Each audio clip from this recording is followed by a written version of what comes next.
just where you going. Let me be with you wherever you go.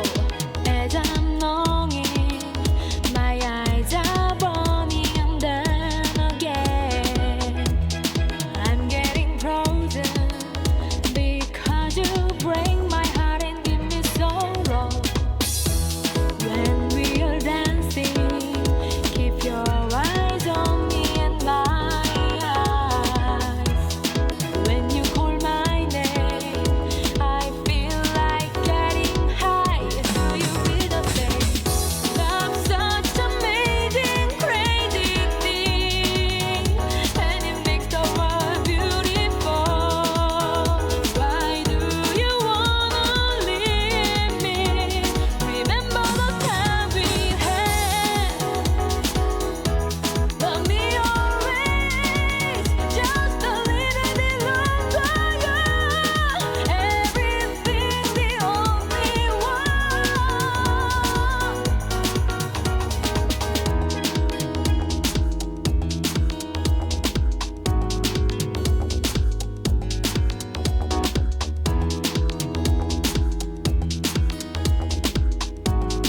Love's such amazing, crazy thing. Love's such amazing, crazy thing, and it makes the world beautiful. Why do you wanna leave me? Remember the time we had. Love me always, just a little bit longer. Everything the only one. We can make our love come true. Please love me always, just a little bit longer.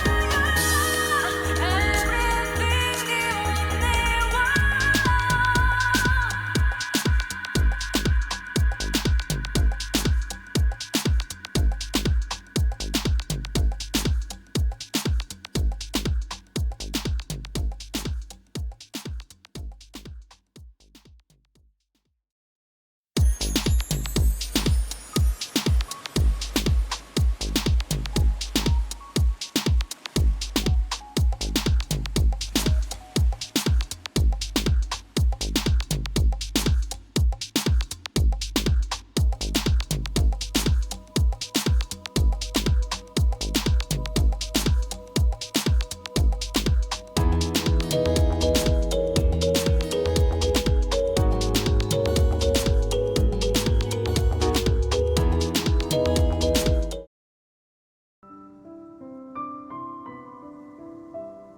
Something on your mind again? Let's work through it together. Two heads are better than one.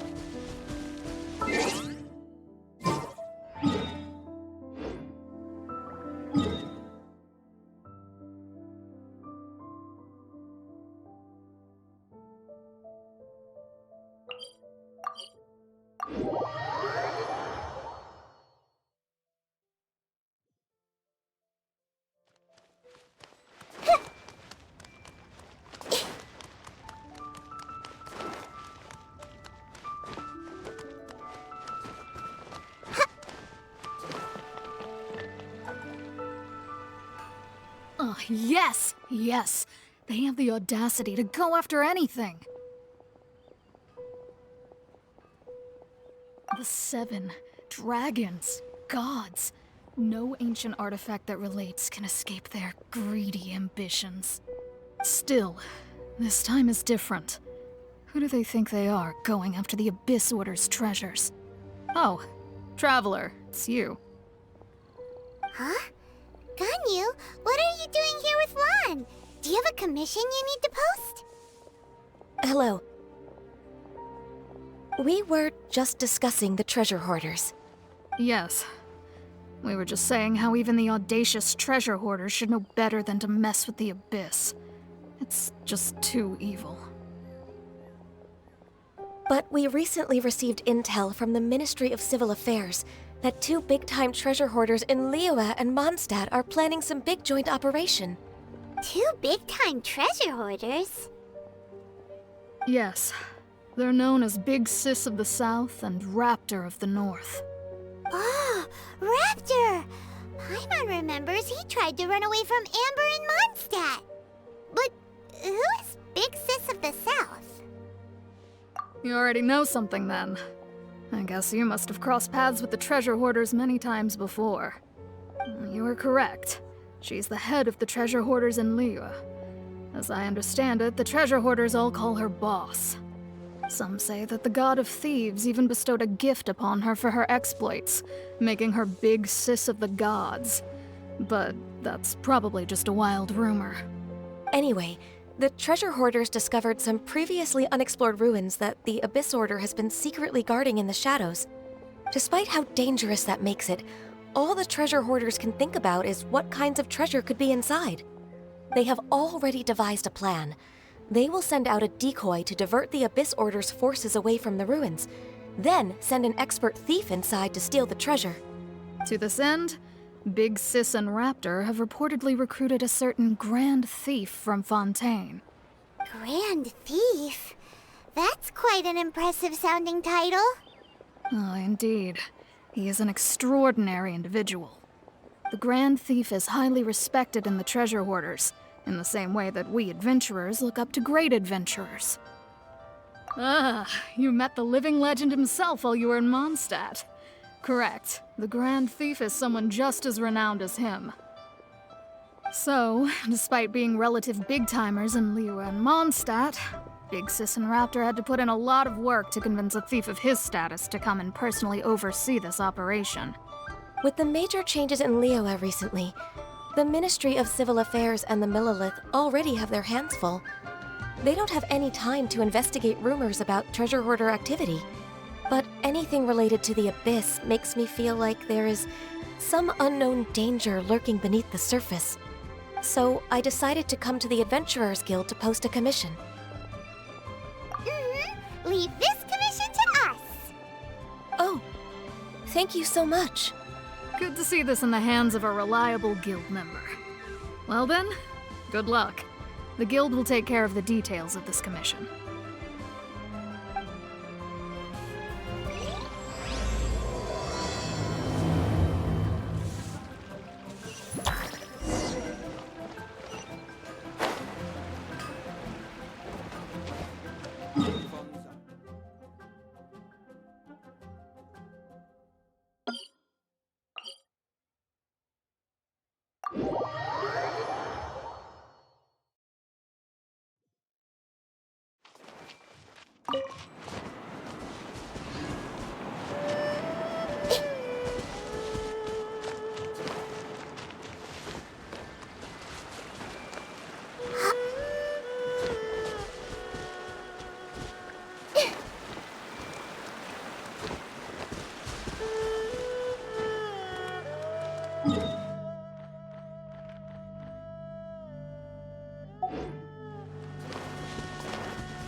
Another I'll test. protect us.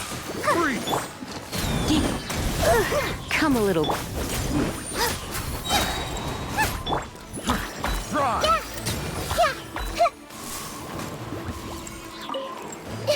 Try!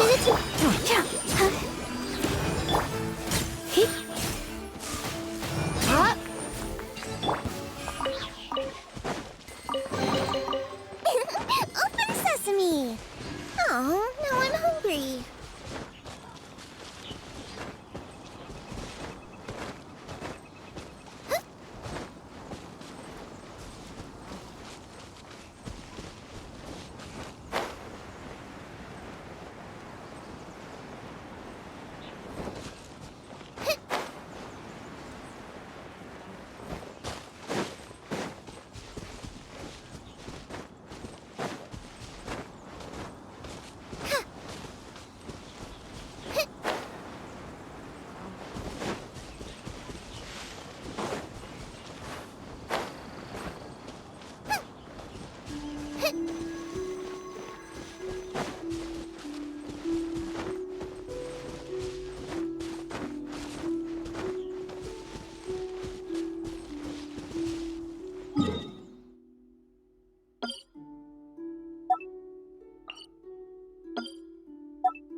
signs of treasure hoarder activity here. They must have come to these ruins. Let's go deeper inside. Paimon sure hopes Ganyu's information is reliable. There aren't many guards here. Looks like their plan to draw away the Abyss Order's forces really worked.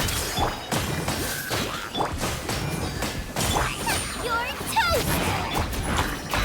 This way through.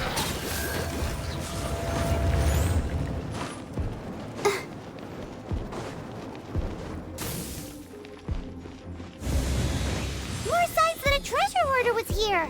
This should be the right direction. But why does it feel stranger and stranger as we make it deeper into these ruins? Be careful now. Paimon's right behind you.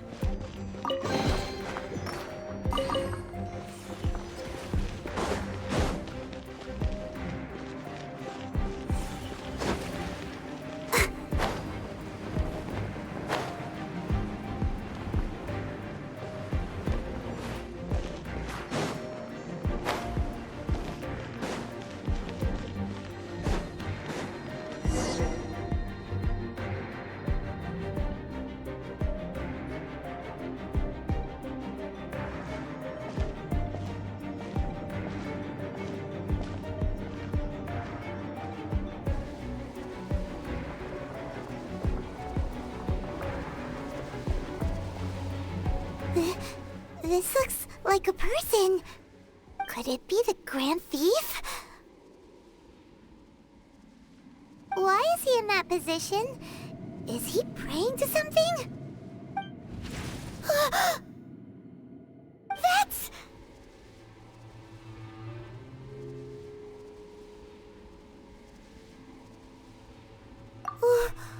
Why is the statue of the Seven hanging upside down? And the statue's hands... Paimon remembers they're normally holding an orb, right? But this statue is holding... What is that? Paimon has a really bad feeling about this. And the Grand Thief hasn't moved an inch. Do you think he's... Hello? Are you okay, mister?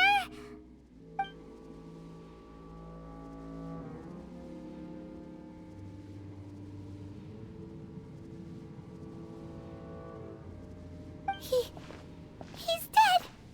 Paimon doesn't feel so good.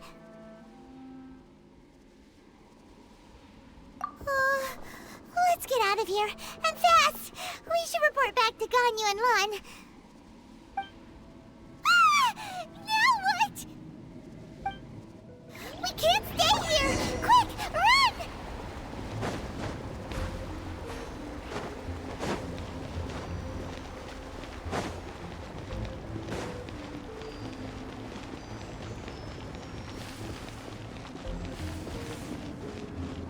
Go, Barbara, go!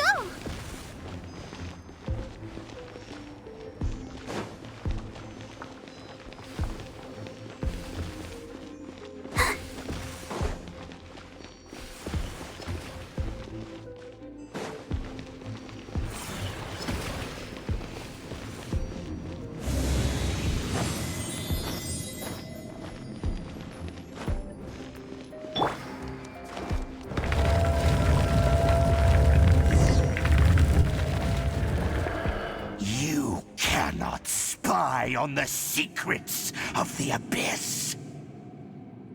You have come here. You have seen our secrets. For this, you must pay the price. As a herald, I will mete out your punishment. An Abyss Herald?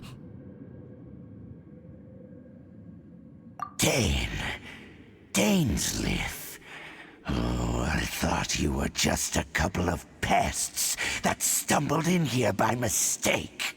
So, you are with Dainsleif, that constant annoyance in our affairs. Did he send you here to die? His resistance against the Abyss has gone nowhere for a long time. There is nothing you can do to change the tide. The Abyss is unstoppable. What is this power? Pirate's never seen it before! Careful! Please don't get cocky!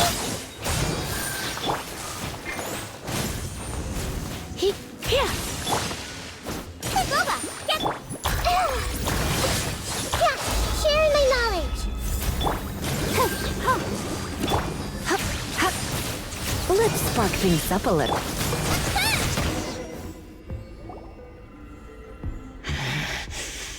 This power, it seems familiar. I see. So it's you. You are the one. In that case, I shall stay here no longer.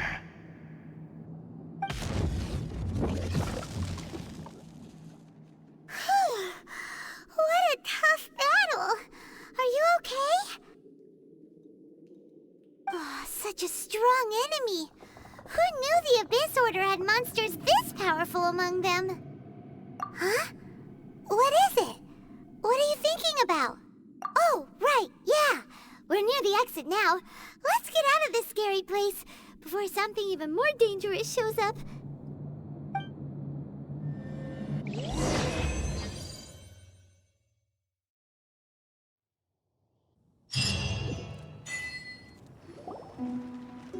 So, we meet again. A little sooner than I had expected. Hey, it's Dane!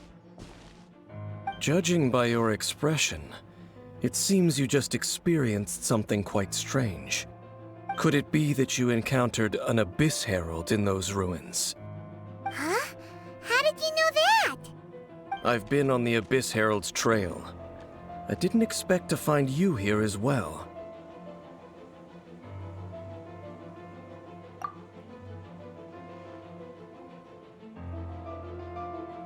An inverted statue of the Seven, holding abyssal power in its hands. No, I have never seen such a thing during my time fighting the Abyss, though I have had my suspicions. Tell me the rest of what happened in there. So you escaped the ruin depths filled with abyssal power, and then? And then, as we got close to the exit, an Abyss Herald suddenly appeared and blocked our way! We fought a big battle with that thing. Maybe it hasn't gotten too far yet. Yes, this is a rare opportunity indeed. Come, let's catch up to it. Let's go! A rare opportunity? With Dane helping out, maybe we'll be able to solve more mysteries about the Abyss.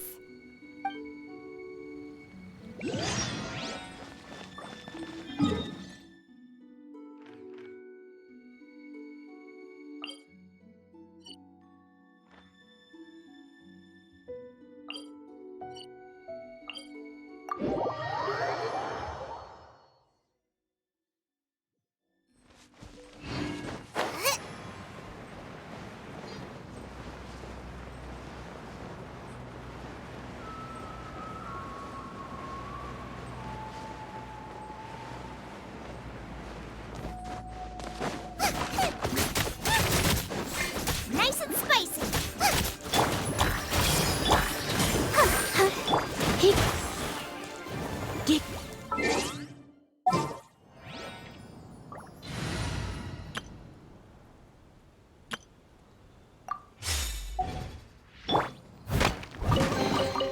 All in a day's work.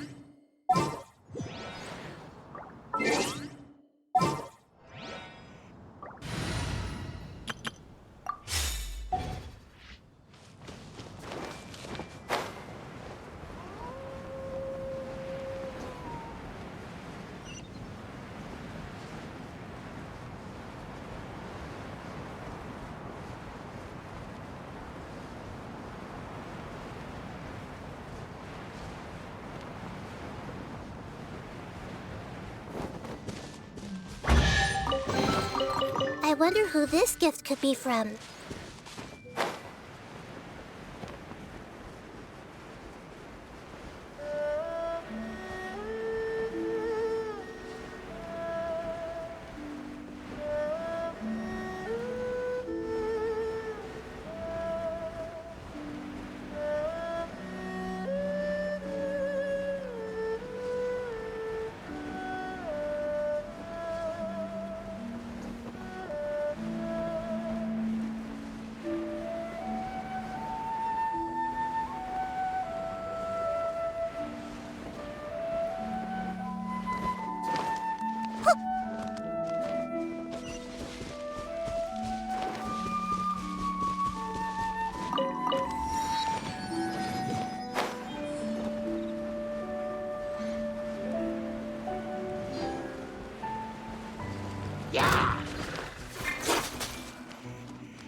Oh, I'll protect her.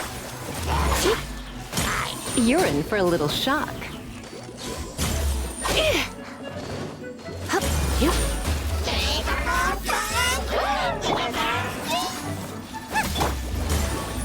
Committed to memory.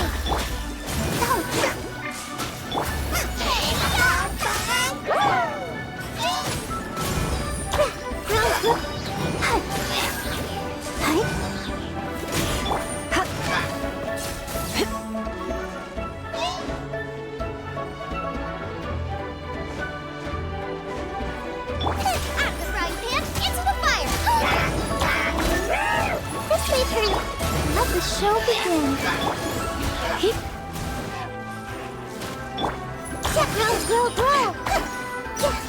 Roll.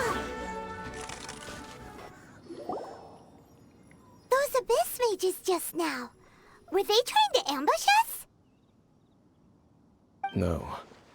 They were just digging through these abandoned ruin guards looking for something of value. Oh, is that so? The Traveler here seems to like doing that a lot, too. Looking for chaos devices, chaos circuits, you know, that kind of stuff. They wouldn't be searching for such ordinary objects. In fact, I was nearby investigating precisely because abyss mages often come out from that ruin to explore. They seem to be searching the remains of ruin guards for a certain valuable object to take back to the ruins. However, they look disappointed, so it would seem they haven't found it yet. Well then, why didn't you grab one of them just now and ask what they were up to? I certainly don't mean to be merciful towards these monsters of the abyss, but I have a feeling that their plan with this object is of major importance to the entire Abyss Order. One cannot discover the truth behind it through interrogation. Or rather, these Abyss mages likely fear something else, much more than they do a painful interrogation. Paimon is getting goosebumps thinking about all this. All right, we shouldn't waste too much time here. Let's continue our search.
This may hurt a little. The Temple of Wisdom. Oh no! La la la la.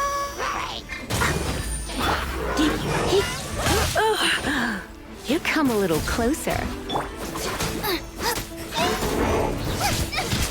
Help! Regener is attacking! Growl, growl, growl!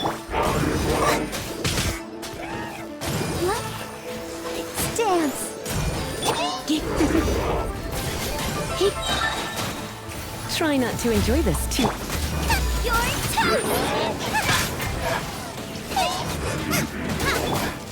Committed to memory. Yeah.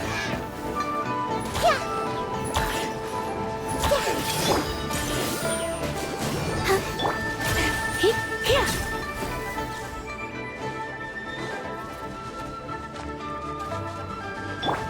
This might hurt a little.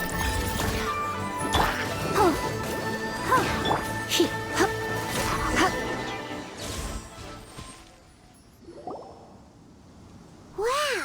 Besides the Abyss Order, Ruin Guards sure are active around here.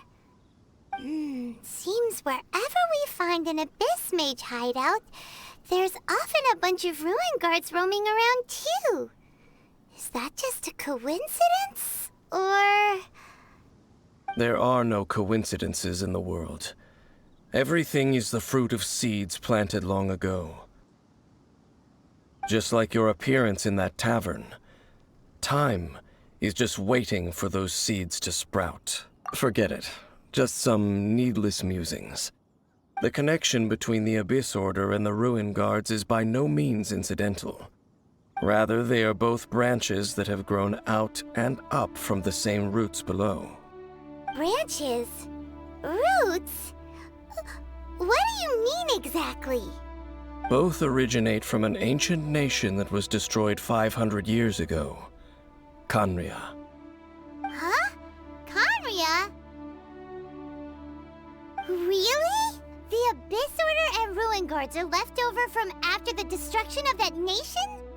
Oh, speaking of Khaenri'ah, that's really a super ancient name. Oh, right. As your guide, Paimon should explain a bit here. A long time ago, the nation of Khaenri'ah was... Huh? You have memories of being there. But that nation was destroyed 500 years ago.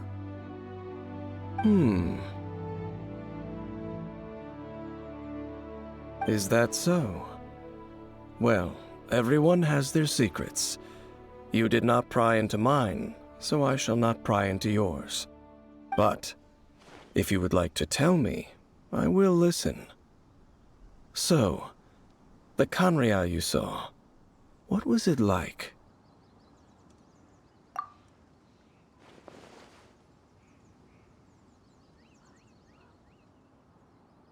So that's the complete story, huh? Paimon thought that you ran into that unknown god first. I see. So your first memory after coming to this world was being awoken by your brother from within that meteorite. It seems your brother woke up first.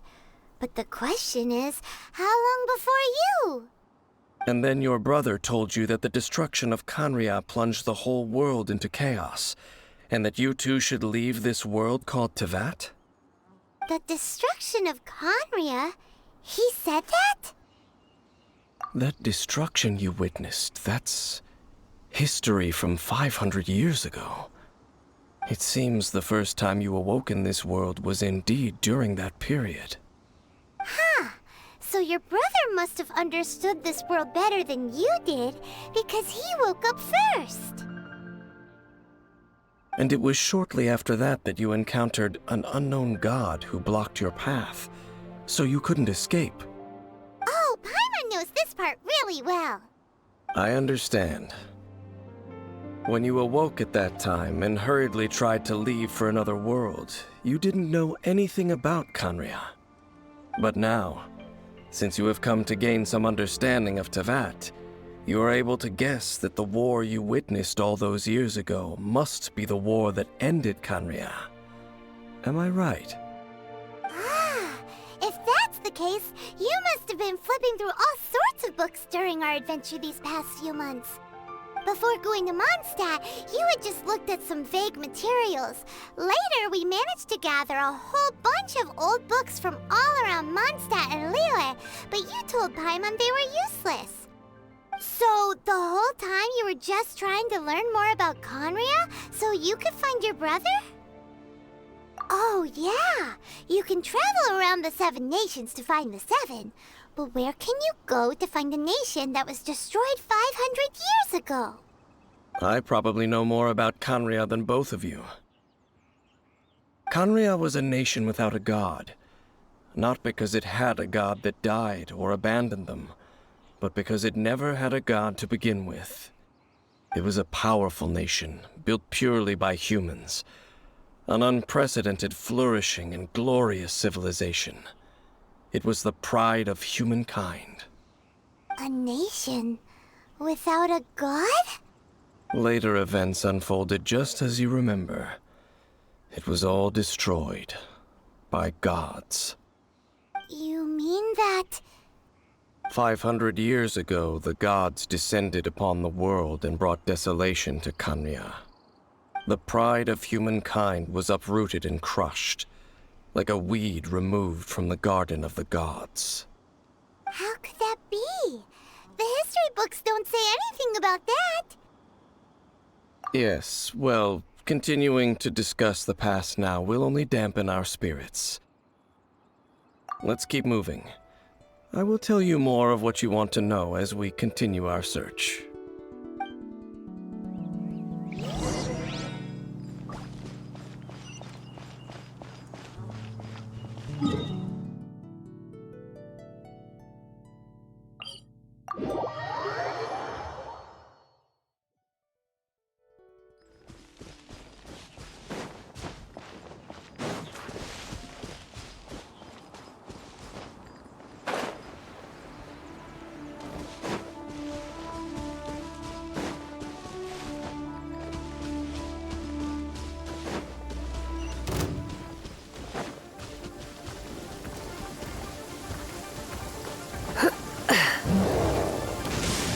When I practice my spells in weather like this, I can do half the work for double the impact. I'm just teasing.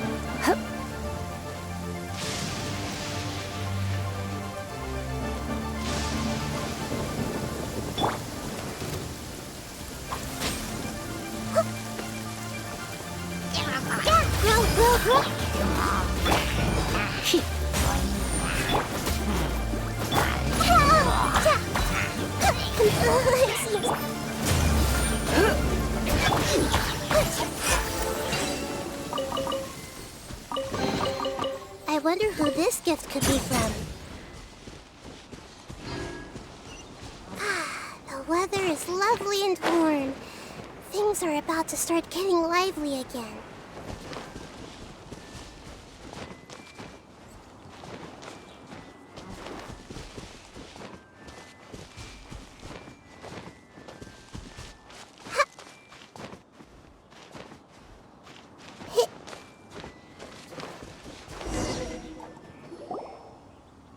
Over there!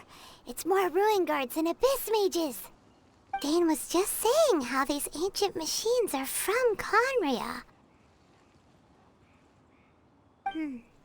So, did Conria have a lot of ruins that needed to be guarded? No. Ruin Guard is the name modern people have given these machines. No one called them that 500 years ago. These ruin guards were known as field tillers by the people of Canria. Field tillers? What a strange name. It's not like you think. Field tiller was just a code name. The people of Canria like to give code names to their weapons. The land is not to be tilled with farming tools, but rather is to be fought for with steel and blood. This is how the field tiller came about. Fought for with steel and blood? Well, that's an interesting way of understanding tilling. Paimon doesn't think it's a very positive interpretation. After the destruction of Canria, these masterless field tillers went completely out of control. They wandered aimlessly over the centuries, gradually spreading to every corner of Tevat. Perhaps resonating with the sorrow of other civilizations lost to time, they found their way to various ruins across the land, where they lie dormant. That sounds so sad.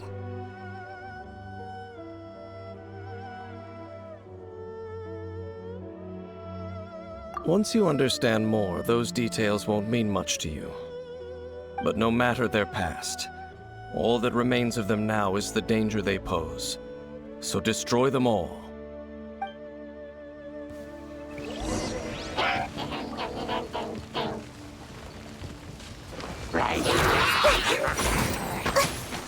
Make yourselves at home. Let the show begin. Ready, steady, go! You, he,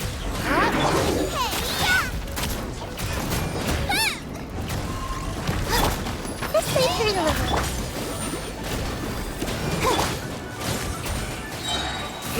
surrender and be gentle.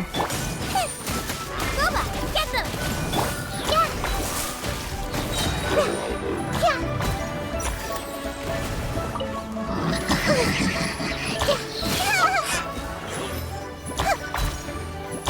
Oh, let's dance.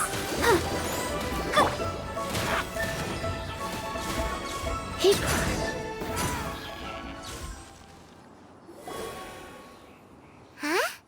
This abyss maze dropped a talisman. Could it be a communication of some kind? This talisman seems connected to the Abyss Herald. But why would an Abyss Mage be carrying it? Perhaps it really does contain information about their operation. But Paimon can't read the writing on it. Is that the script of Conria? Engulf the faith of the enemy in flame, and bring glory to His Highness the Prince. What? Is that what it says? Loom of Fate initial operation. The Abyss, seem to be carrying out a large operation. The keyword here is Loom of Fate. It seems like they are still launching the operation, or rather, are still conducting preliminary tests. Loom of Fate? What's that? Is it literally a fate-leaving machine? From the horrible feeling Paimon's been getting, those eerie ruins are super likely to be related to this fate-leaving operation. So, Dane, what message does this talisman contain? I'm reading it now. An ambitious operation. But some parts are difficult to understand. How so? In short, the first phase of the plan is related to Osile, Overlord of the Vortex. The Overlord of the Vortex? You mean that god in the ocean? What do they want with Osile? I know of your past heroics regarding Dvalin, and I also know of the Abyss Order's role in the Storm Terror incident.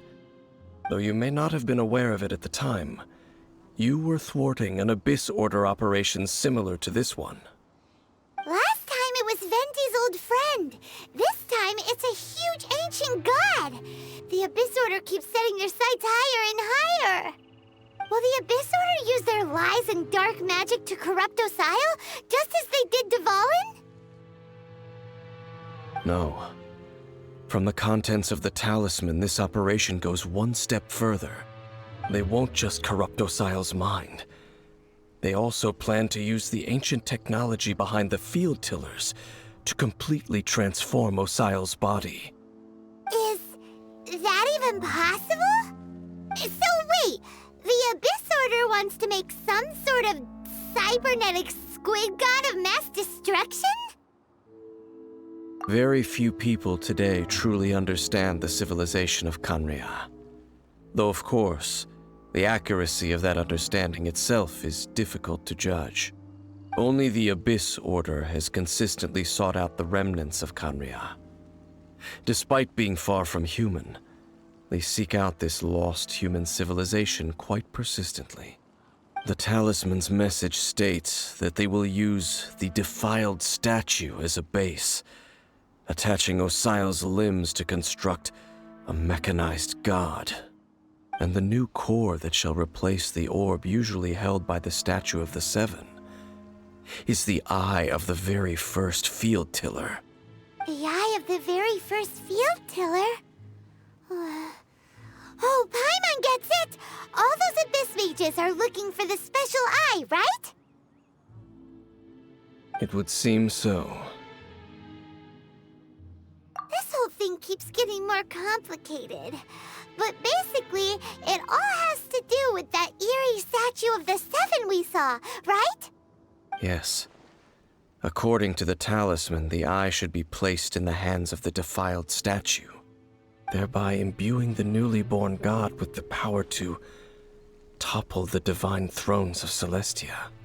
Oh boy, the Abyss Order sure isn't holding back with this plan. Since no one knows where the first field tiller is, how about we take the information about the statue as the starting point for our investigation? Yeah, that tone-deaf bard is too difficult to track down anyway. Let's go to the cathedral first and ask around. Maybe we'll learn something. The cathedral. Huh? What's the matter, Dane?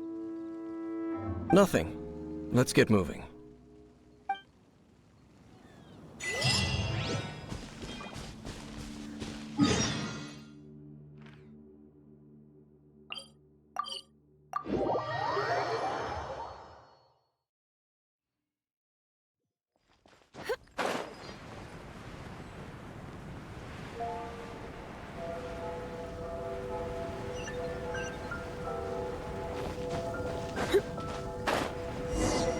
A huge statue, a grandiose cathedral. The people of Mondstadt clearly spent a great deal of resources and energy to construct them. But how aware of this was the Animo Archon on receiving this gift? And how much did he give back in return? Faith doesn't ask for anything in return, though, does it? As long as the gods have a clear conscience about it all, there's nothing I can say about it. Shh! We're about to enter the cathedral! Don't say anything bad about the Animo Archon! And actually, the Animo Archon is... never mind! I never specifically said I would enter the cathedral. I'll leave you two to mingle with the sisters. Huh? You are the honorary knight of Mondstadt. They will surely allow you to poke into these affairs with their utmost trust. Having me tag along would only make them suspicious. Correct. And just as our little friend said, I might say something bad about the church at any time. When a non-believer steps onto holy ground, the result is never pretty. I have never received the favor of the gods in the past. I don't see any reason I would need it now, or in the future either. That's enough about that. While we've been chit-chatting, the Abyss Order continues to act. Okay, then we'll just go in ourselves and ask around. I should warn you about one thing. Don't go mentioning the defiled statue inside the cathedral. The Church of Favonius wouldn't ignore the matter of the statue, but if they rashly tried anything against the Abyss Order, it would only ruin whatever element of surprise we may have. Also, meddling in the affairs of the Abyss usually doesn't end well for anyone.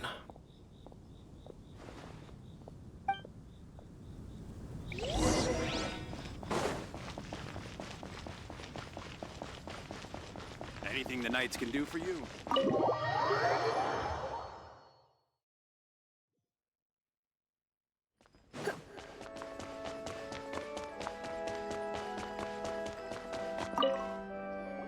Honorary Knight!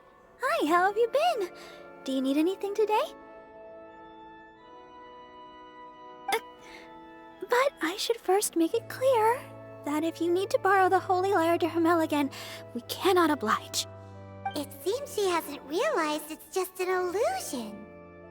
Oh, we're here to ask some questions about something. Barbara, have you heard about the first field tiller? What's that? Field tiller. What does it do? Of course wouldn't know anything about that. Okay, next question. Has the church ever lost a statue of the Seven? Huh? You're here to ask about that old story? Well, I didn't expect that. That was such a long time ago, barely anyone mentions it nowadays. A long time ago, there was indeed one statue of the Seven that disappeared one night without a trace. Nearly every member of the church joined the search for it, but it was never found. In the church's records, as you might assume, this incident has been called the Lost Statue of the Seven. Of course! Of course? Nothing? So do you have any other clues? Paimon means any other strange stories? Sorry, Barbara, but we can't tell you about the statue we saw just yet. Like Dane said outside, it's for your own good. Other strange stories? I'm not sure. Let me think about what other unusual incidents are in the church's records. Oh, the Tyrant's Final Fury? No, that's from another time. Probably unrelated. The Tyrant's Final Fury? Oh, this refers to a time of great danger that engulfed Old Mondstadt, the place now known as Storm Terror's lair. Many, many years ago, there was a time when balls of fire would rain from the sky whenever anyone approached Old Mondstadt. Balls of fire raining from the sky? How terrifying! People at that time believed it was a curse laid down by the god of storms, so they referred to it as the Tyrant's Final Fury. This strange phenomenon continued for about a year. No one was ever able to solve it. It just gradually ceased on its own. Right! Later, the theory of the Tyrant's Final Fury became less probable in the eyes of the church. Common reasoning dictates that the god of storms wouldn't shoot fireballs. Perhaps it was something else that caused the disaster. Anyway, this incident might not be related to the lost statue of the Seven, but I just can't think of any other strange incidents that might be. It's okay. Thanks anyway! There's that pointless word, thank you, again. I can never get used to hearing it. Oh, Rosaria, it's you. If you're looking for the Knights of Favonius, they're busy with those monsters again. Those monsters? Those monsters that tried to attack Mondstadt last time during the Storm Terror incident? Wasn't that the Abyss Order? They're at it again? Indeed. They're gathering in Wolvendom, causing great unrest among the wolves. Could it be that the Abyss Order is targeting the spirit of Lupus Boreas? As for what purpose, I can't say for certain. Master Jean has already headed off to Wolvendom. I must also begin to make a move myself. Then I will go as well. Master Jean said you should stay at the church and continue your work with the clergy. But you're also a member of the clergy. Right! We'll go give Master Jean a hand! Oh, okay. If the honorary knight will be there, then... But please, everyone, be careful. May the Animal Archon protect you all.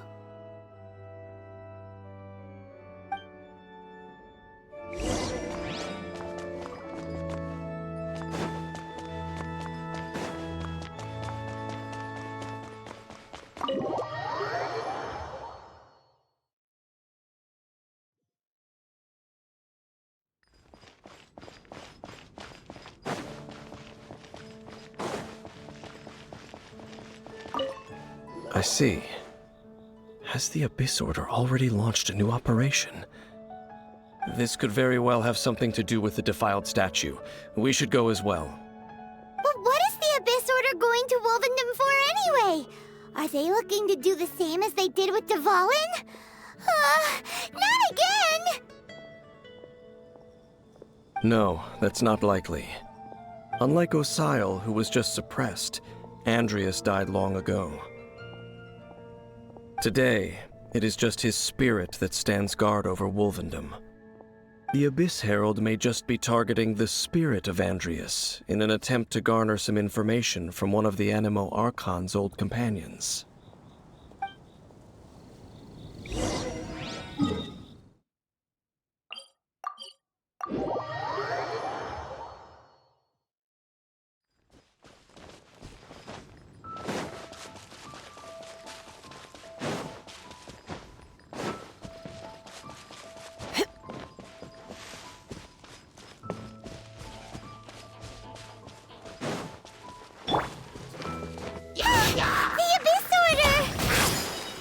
Don't underestimate the enemy. Let's take them now.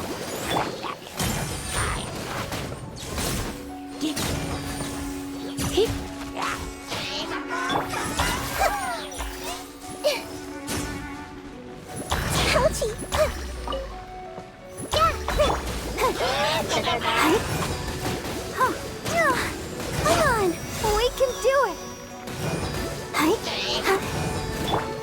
This makes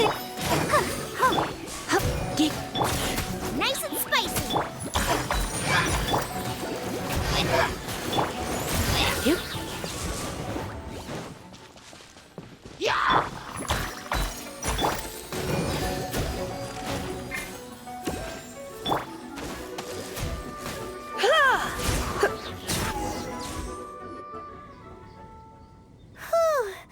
There sure are a lot of enemies around here. The closer we get to the target, the more enemies there are. Fits the Abyss Order's style. Yeah, let's go. I'm not going any further. Huh? Why not? Is it because you're afraid of fluffy animals? It has nothing to do with wolves. It's because Boreas was an ancient god, yet he willingly became a servant of the Seven. I cannot possibly agree with his actions. I don't desire any interaction with him. Besides, you're the one people like. I'm less likable. There's nothing special about gods anyway. It's just my opinion, but a word of advice. Always be on your guard when around gods. You shouldn't place too much trust in them. But at the same time, don't go too far in the opposite direction. Don't go trying to overthrow them or hunt them down, even if the god in question is your sworn enemy. Don't trust them and don't hunt them. That's some awkward advice. Does Dane hate the Seven, or is he protecting them? Lest I repeat the failings of my forebears, I will tell you one final fact. Huh? What fact? The destruction of the nation of Canria by the gods is the reason the Abyss Order now seeks to destroy the nations watched over by the Seven. Well, enough chit-chat. We should get back to business. I will go take care of the remaining Abyss Order members in the area. Try and keep your visit with Boreas brief. Afterward, let's meet at the entrance to Wolvendom. Up, there he goes. What a strange man. Yeah, that's true. You also keep your guard up against unfamiliar gods. At the Rite of Dissension in Liyue, your decision was very similar to what Dane would do. Not the easiest situation. Honorary Knight, Paimon, what are you two doing here? Oh, Master Jean! So glad we found you. Rosaria told us that you came here to fight the Abyss Order, so we came to help. Then your help is greatly appreciated. The Abyss Order's sudden offensive is very strange. They have surrounded Wolvendom. I am preparing to send out some knights to fight back. I just scouted out all of Wolvendom, but I did not see you. Rosaria told me that the Abyss Order is going after Boreas. But the Abyss Order and Boreas... what is the connection between them? They just like to cause trouble. Do they really need a reason? The Abyss Order already went after Devalin. It's not too surprising that they would also go after another one of the Animal Archon's buddies. That is true. Regardless, whether the reason behind the present threat is clear or not, I will handle the situation. Honorary Knight, please go and check if Lupus Boreas is in any danger. This god's spirit... He does not often see people, but I hear that you have met him before. Maybe it is best that you are also the one to meet him this time. Okay, be careful. Thank you for your help, Honorary Knight of Favonius.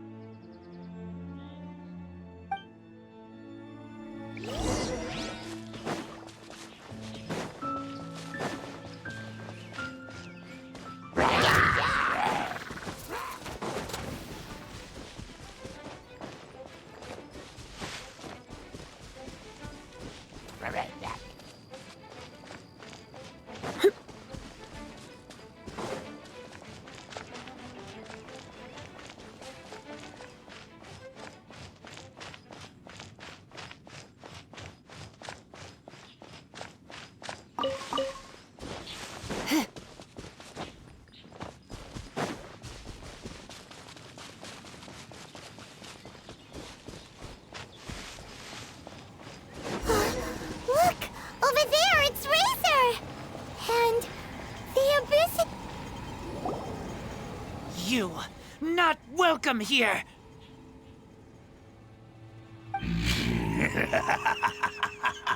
So, the wolf's wretched spirit likes to raise wild pups now.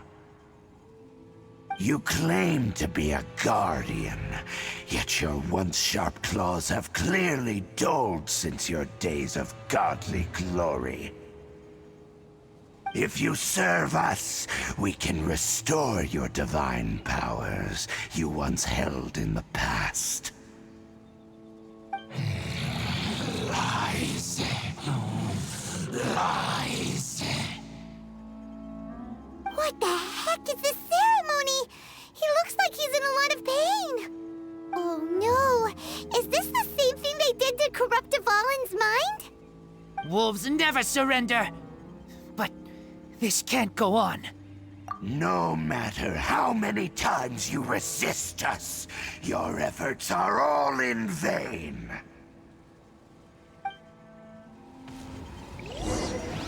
Bow before the abyss! Commit it to memory! The Temple of Wisdom!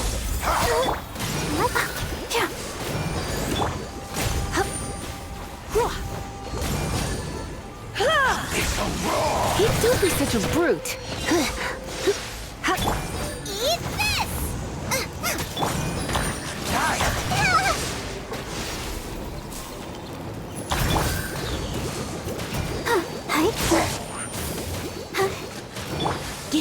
Don't be such a brute. Let's spark things up a little. Get them! Roll!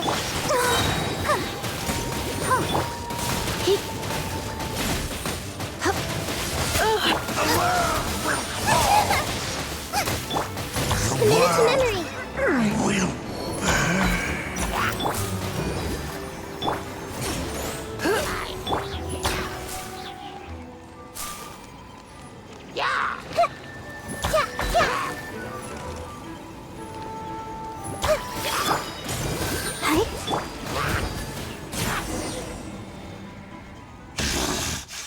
The ceremony was interrupted. How fortunate for you. How does an old spirit have such determined will?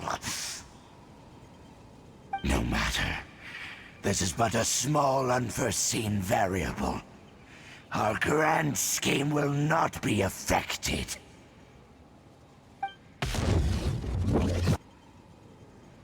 It disappeared again! Thank you. You came. Just in time. Human Lupercal.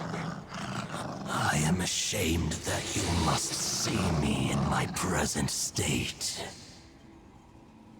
But still, The Abyss Herald underestimated my strength. Lupus Boreas never refuses trial, but scary outsider, not respect trial rules. I too didn't see the trap. Wait, so you mean the Abyss Order had everything prepared to corrupt Lupus Boreas' mind, then lured him out under the pretense of challenging him in a trial? Thank you. In the future, my claws must get sharper. You smelled danger and came here? No, we heard about the danger. Paimon's nose doesn't even know what danger smells like. Besides coming to help, we actually have something to ask you about, too. Excuse us, Mr. Wolf God. Do you know anything about the first field tiller? I pay no heed to the contraptions of humans. I know not what this field tiller is.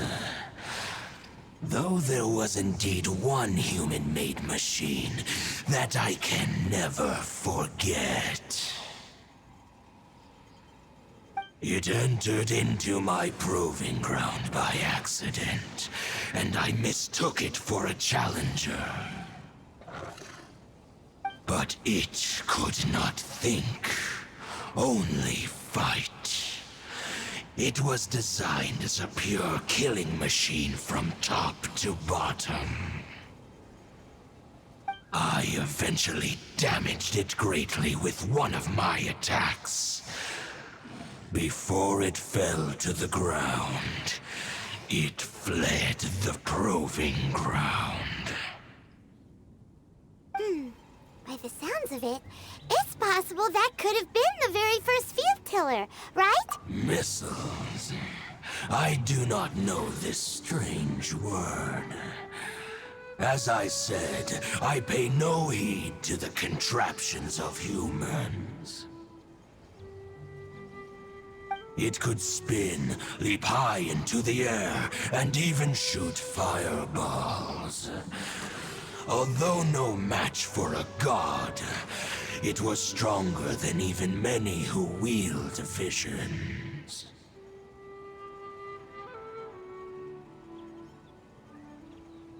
Fireballs? Hey, didn't we hear this somewhere else recently as well?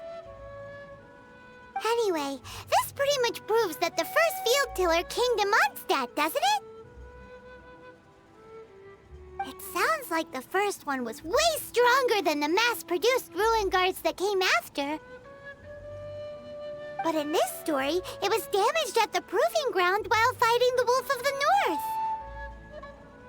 Don't know, but did we help? Yes, you were a big help. Thanks. We need to keep investigating something super important. The Abyss Herald may have left, but the Abyss's forces are still attacking. You two be careful. Yes, I smell more danger. Bigger danger. You too, also be careful. Well, that was some good intel. Quick, let's go tell Dane.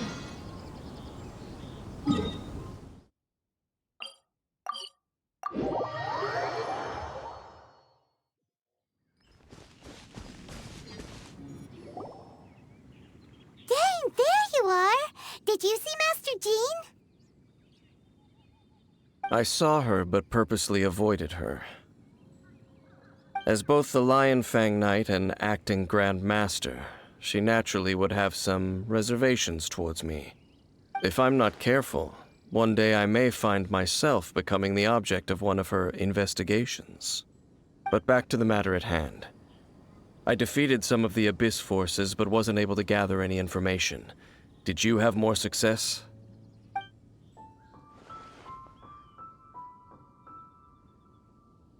I see.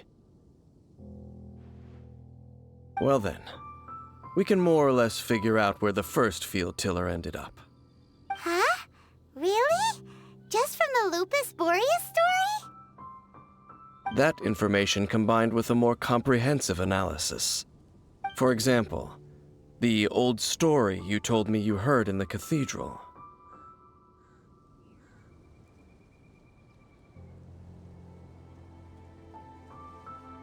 Exactly. The strange story told to you by that young sister, long mistaken to be a curse rained down by a deceased tyrant. Ah, Paimon gets it! So the tyrant's final fury was really just missiles fired from the field tiller after it ran from Wolvendom. After it was damaged in the fight with the Wolf of the North, it must have wandered into the ruins of Old Mondstadt and stayed there. Then, whenever anyone got close, pew, pew, boom! It would fire a ton of missiles at them. Until one day, it finally broke down for good, and the fireballs stopped raining from the sky. Back then, the people of Mondstadt hadn't seen many ruin guards before, so they came to interpret it as the tyrant's final fury. It looks like we need to make a trip to Storm Terror's lair and comb the entire area. What do you mean? Huh? You mean... Oh, Paimon remembers too! We saw that abandoned ruin guard sitting atop the tower when we went there before. Can't forget something like that.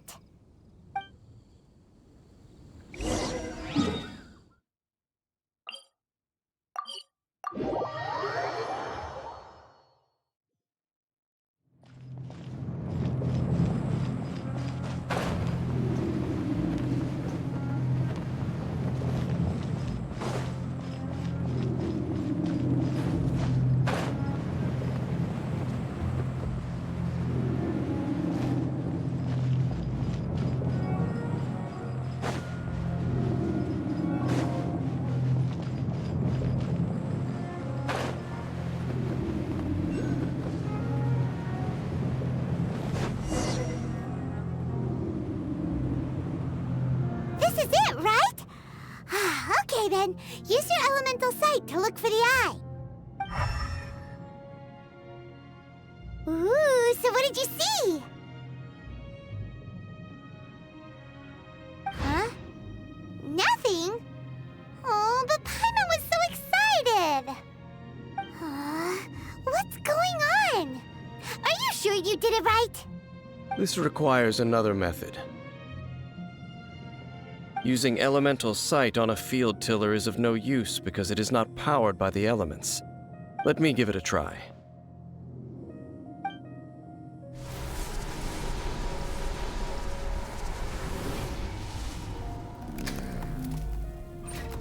And done. Wow! It's The very thing the Abyss Herald has been seeking all along. The eye of the first field tiller. All of the ruin guards today are just replicas of this machine.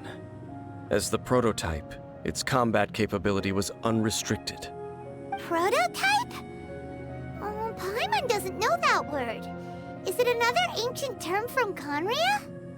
As the Abyss Order has surmised, if this eye is placed in the hands of the defiled statue, and if the limbs of Osial, Overlord of the Vortex, are attached to the statue, there you have a mechanized god. And this newly born god will have the power to topple the divine thrones of Celestia.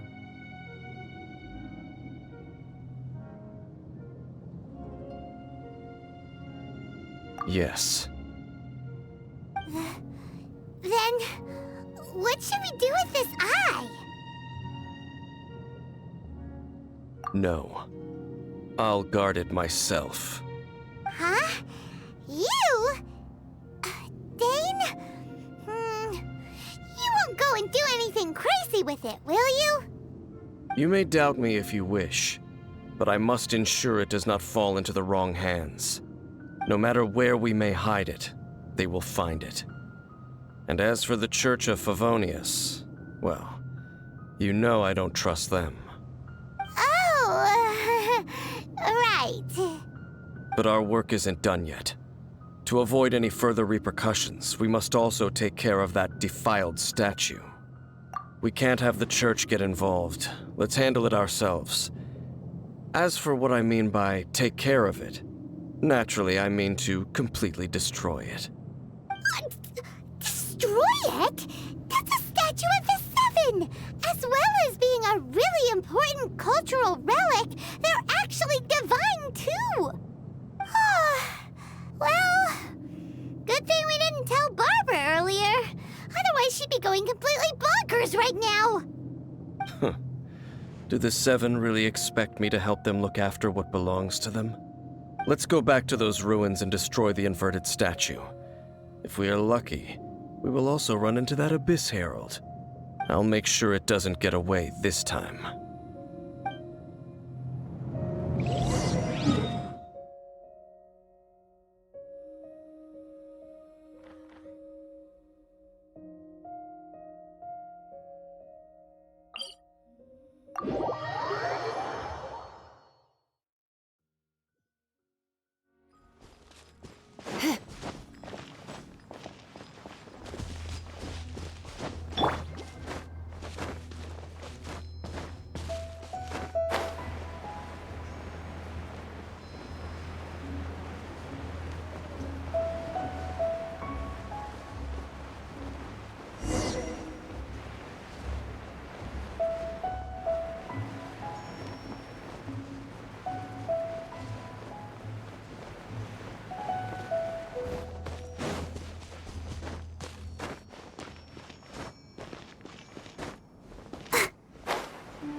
So after all that running around, we end up right back here again.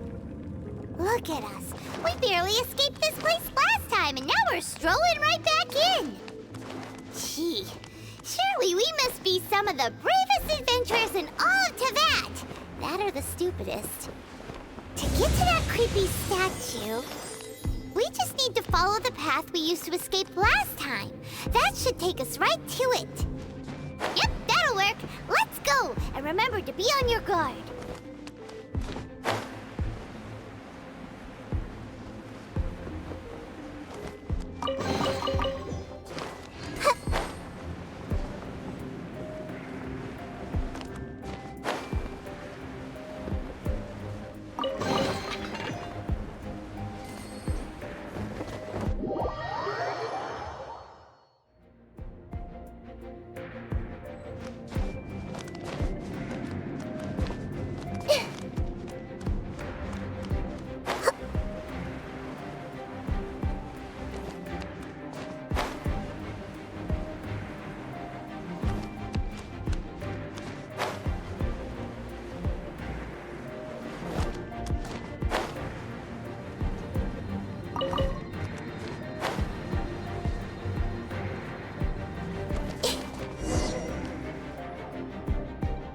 Looks like we're here.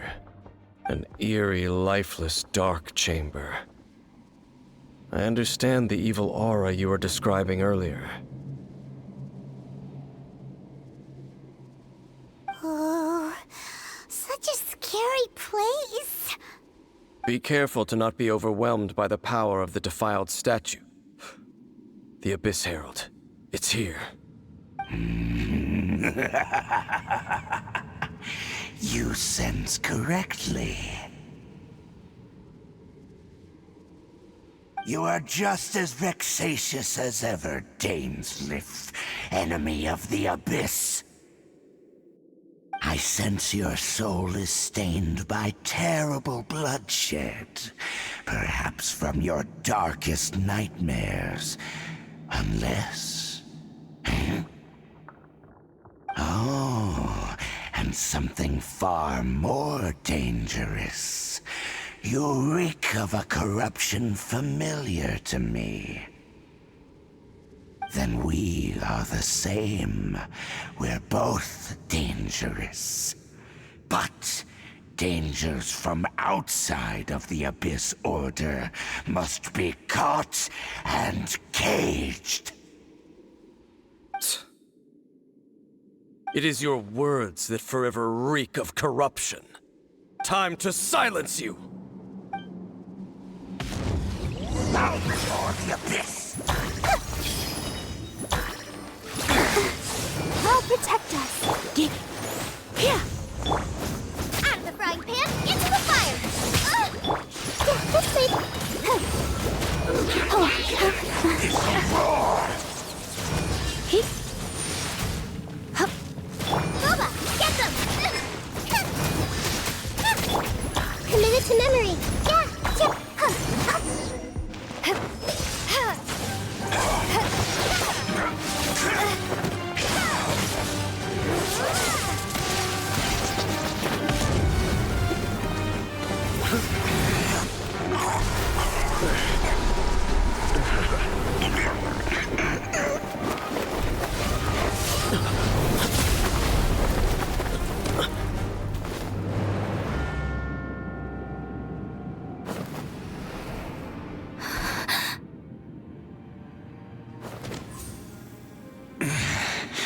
Prince. Hey! Could that be? Lumine.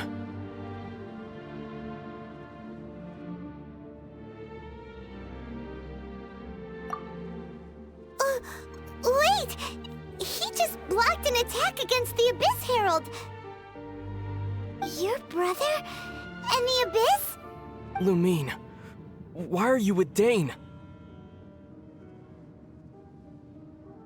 Uh-huh. Your brother knows Dane? Ether. We meet again. What's going on here? Dane knows him too? You shouldn't team up with this man. He is my enemy. Ether.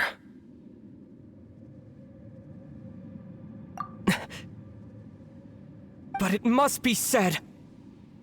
Don't try to stop me. Don't try to stop the Abyss. That man Dainsleif was the Twilight Sword, one of the royal guards of the final dynasty of Conria. 500 years ago, he failed to prevent the destruction of Conria. A curse of immortality was laid upon him, to forever wander the wilderness, while he watched the people he was supposed to protect turn into the monsters of the Abyss. You're saying Dane is from Conria? The same Conria that was destroyed 500 years ago? And you said the people turned into monsters? You're trying to tell Paimon that the Abyss Order is not only related to Conria, but is actually the people of Conria themselves? And the whole thing about Dane being your enemy... Oh, Paimon's so confused.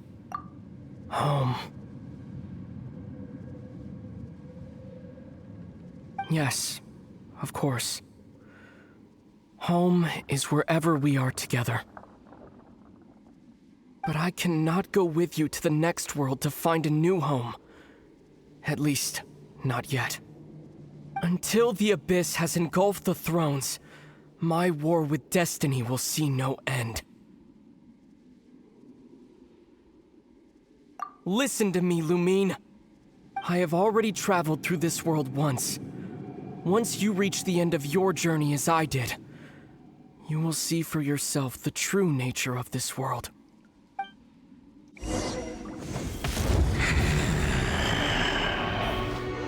So we'll meet again. Though we need not rush, sister. I have more than enough time to wait for you.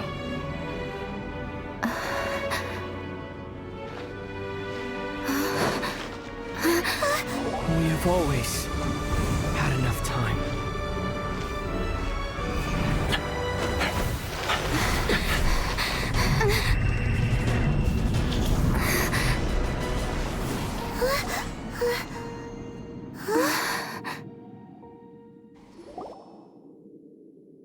They left. Oh, don't be too sad.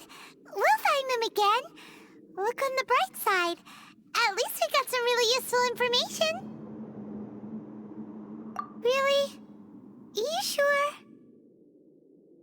At least now, as well as the Seven, Dane is also a key part of finding your sibling too, right?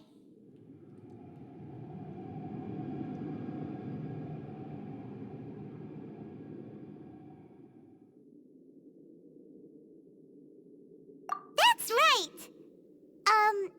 By the way, what they said just now is all pretty confusing. Did you understand it at all? Oh, well then, let's go over it again.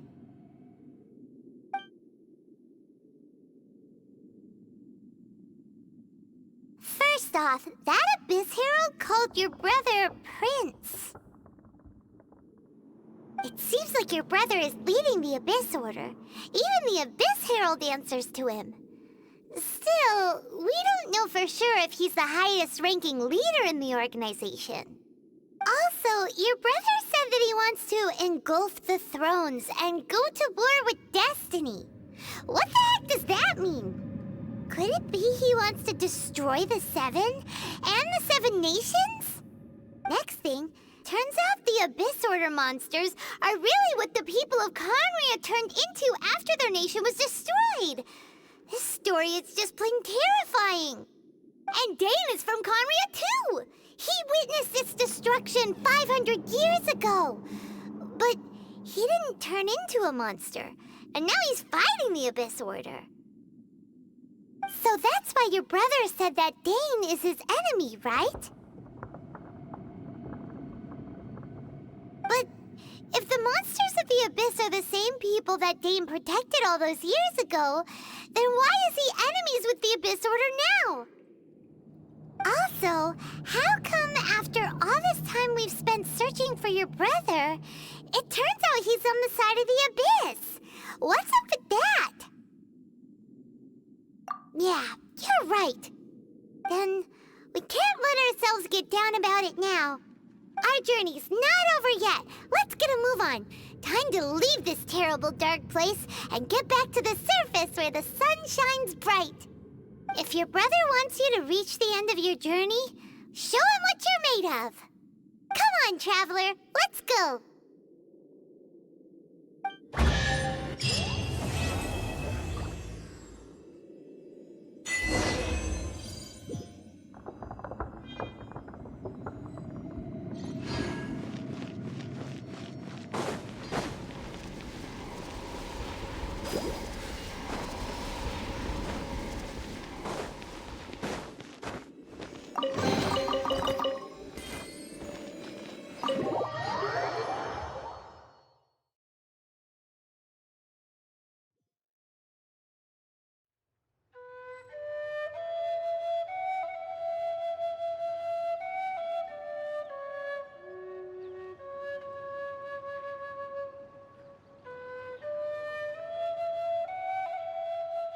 I wonder when I'll be as tall as my big sister.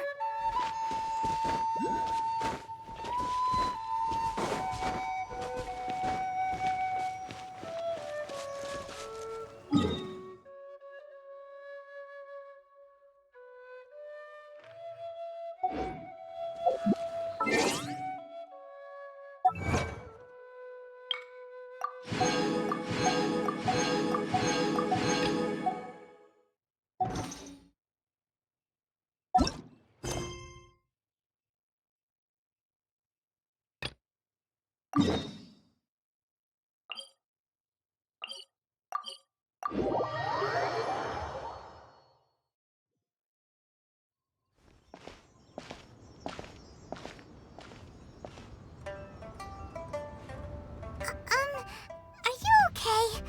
Paimon never imagined your brother would have sided with the Abyss. Well, keep your chin up. Paimon believes in both of you. And when the going gets tough, the tough get going, right? He said we needed to reach the end of our journey. Paimon bets he still has lots more to tell us. And we won't find out what this journey is or where it will end unless we keep going. Then Paimon will be sure to keep up the good work. Although, where should we go next? If we want to continue with the journey... Oh, you mean the god that took your brother away in the first place? You're right. After all, everything that followed, all this confusion, it all started with her. Yeah, Paimon bets she's the key to understanding this whole mystery. Well, we've ruled out 2 gods so far, the Animo and Geo Archons. So, next... Paimon doesn't think we can simply walk into Inazuma. Zhongli said it was a closed nation. We'll have to find some other way in. Why don't we ask someone from Inazuma how to gain entrance? Oh, Paimon's thought of someone already! Atsuko in Liyue Harbor! She's from Inazuma! Let's see what she has to say!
Oh.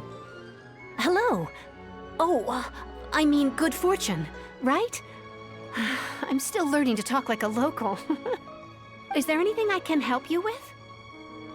We wanted to ask, how do we get into Inazuma? Oh, so that's why you're here. Well, there is a way. Great! We came to the right person! But the chance of success is incredibly small. Huh. Incredibly small? Then how did you get out of Inazuma in the first place? It was in leaving Inazuma that I found out just how dangerous this method truly was. All I had to rely on was a little wooden raft that I'd put together myself. There was a storm raging ahead of me, and my pursuers were close on my tail. After I'd escaped their clutches, I floated on the open ocean for I don't know how many days.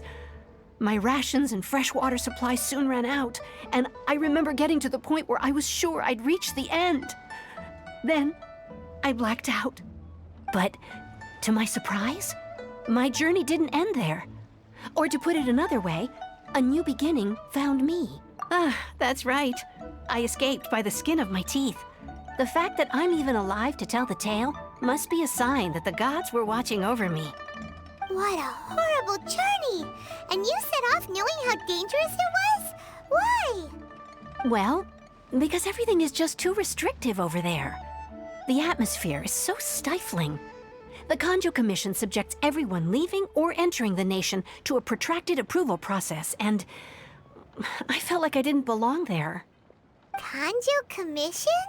What's that? Along with the other two commissions, they oversee everything in Inazuma. We usually collectively refer to them as the Tri-Commission. I suppose they're equivalent to the 8 trades under the Liyue Chising. One of the obligations of the Kanjo Commission is to conduct rigorous identity checks on all individuals leaving or entering Inazuma. All non-nationals are processed centrally on Rito upon arrival. Meanwhile, the Tenryo Commission is responsible for implementing the recently promulgated Vision Hunt Decree. They act like the executive arm of the Raiden Shogun's rule, loyal, yet unfeeling. It doesn't feel good to speak ill of my home like this, but after spending so long under that oppressive atmosphere, I begin to lose all hope for the future.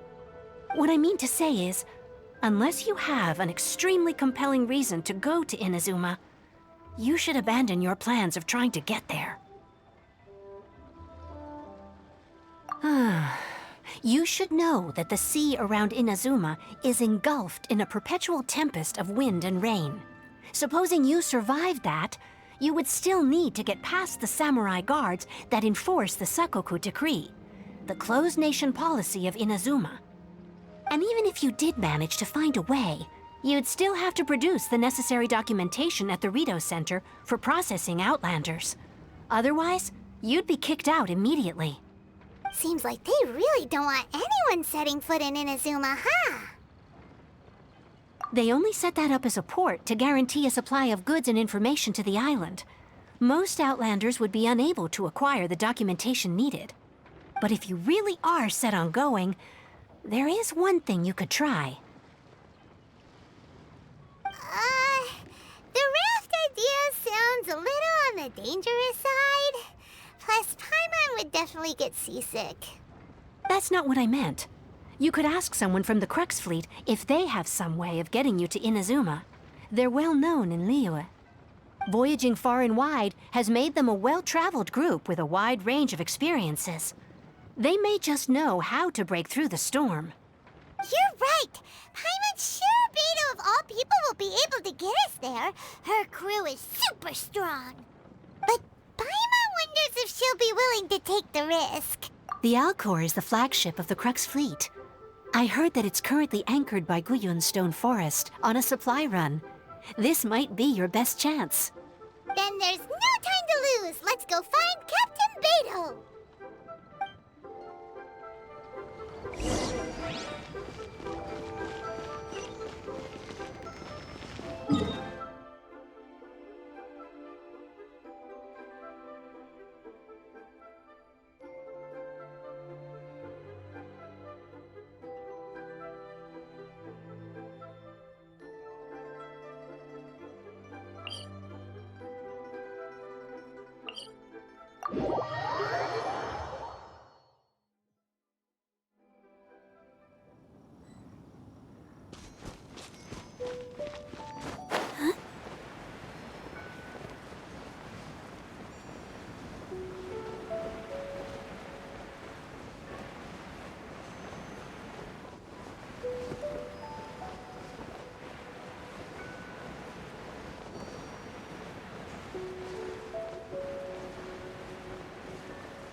Freeze!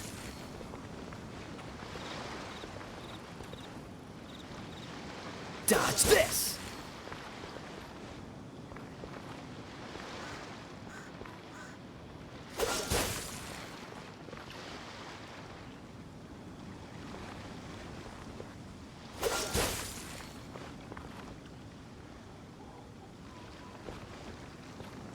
Cool it!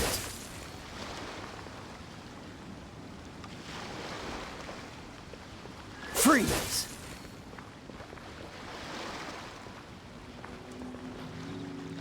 Dodge this!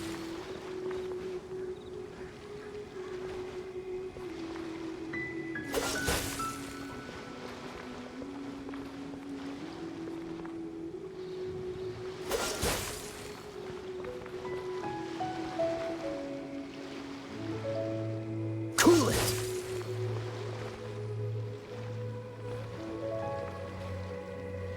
Dodge this!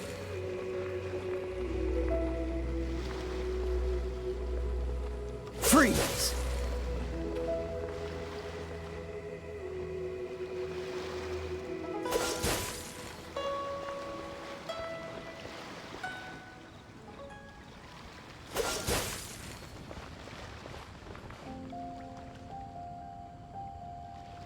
Dodge this!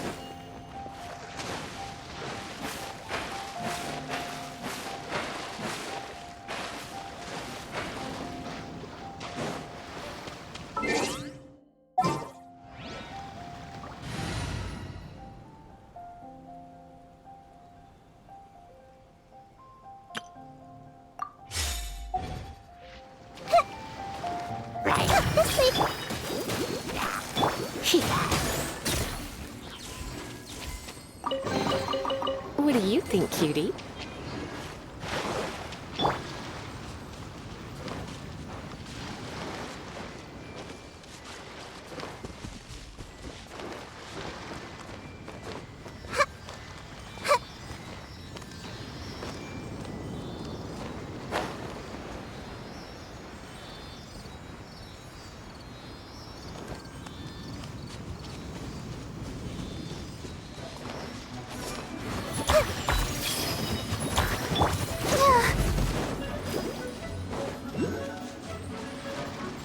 No escape!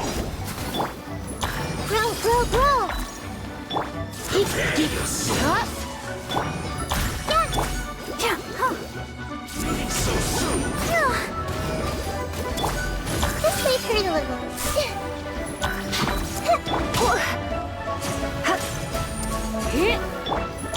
Leaving so soon! Prepare yourself! You're in for a little shock.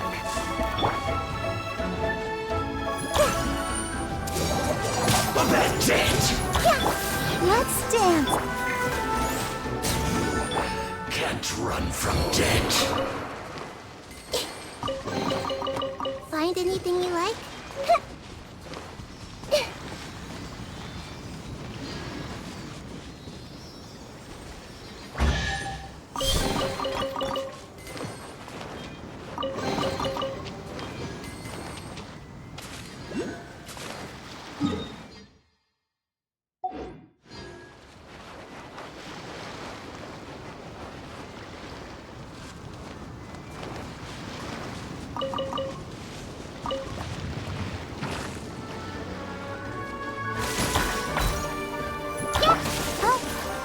Protect us.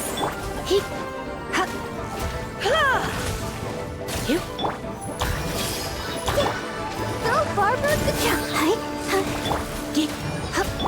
Out the frying pan, into the fire. Hey,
try not to enjoy this.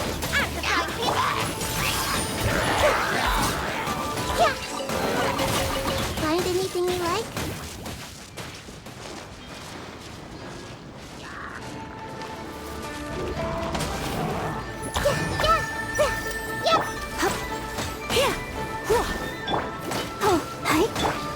Sharing my knowledge.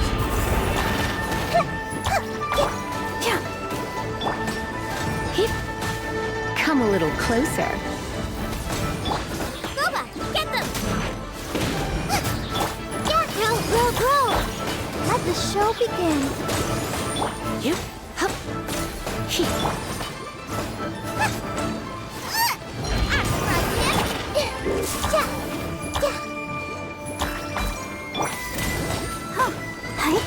Yep. Hup.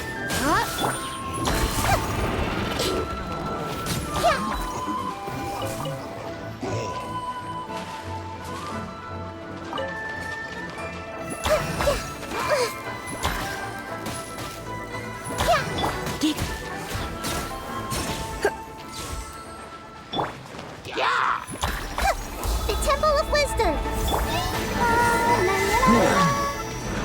I'll protect us. Committed to memory. You're in for a little.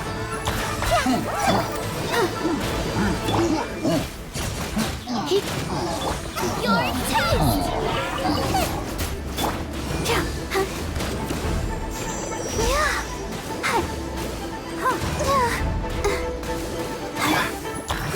Grow. Just leave her to live. Let the show begin.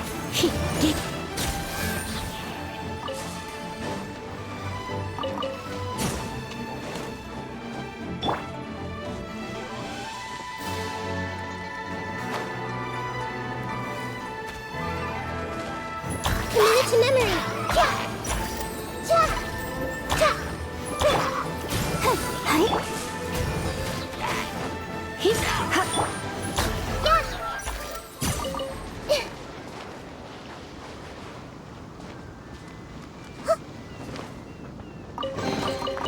Curiosity deserves a reward.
Freeze!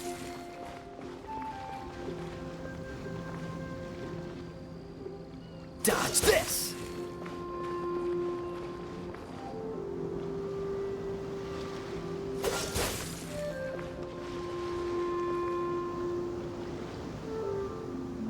Cool it!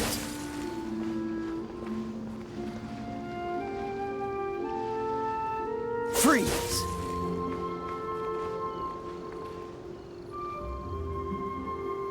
Cool it!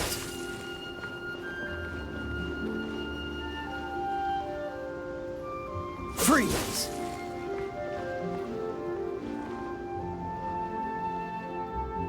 Cool it!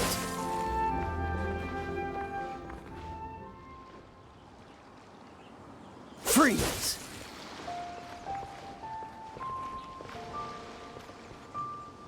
Dodge this!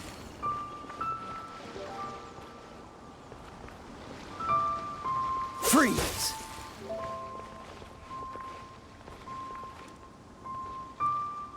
Dodge this!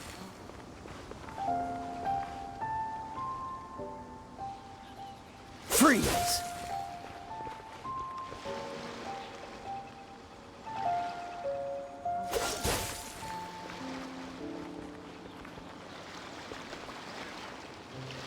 Dodge this!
Oh, if it isn't the Traveler and Paimon.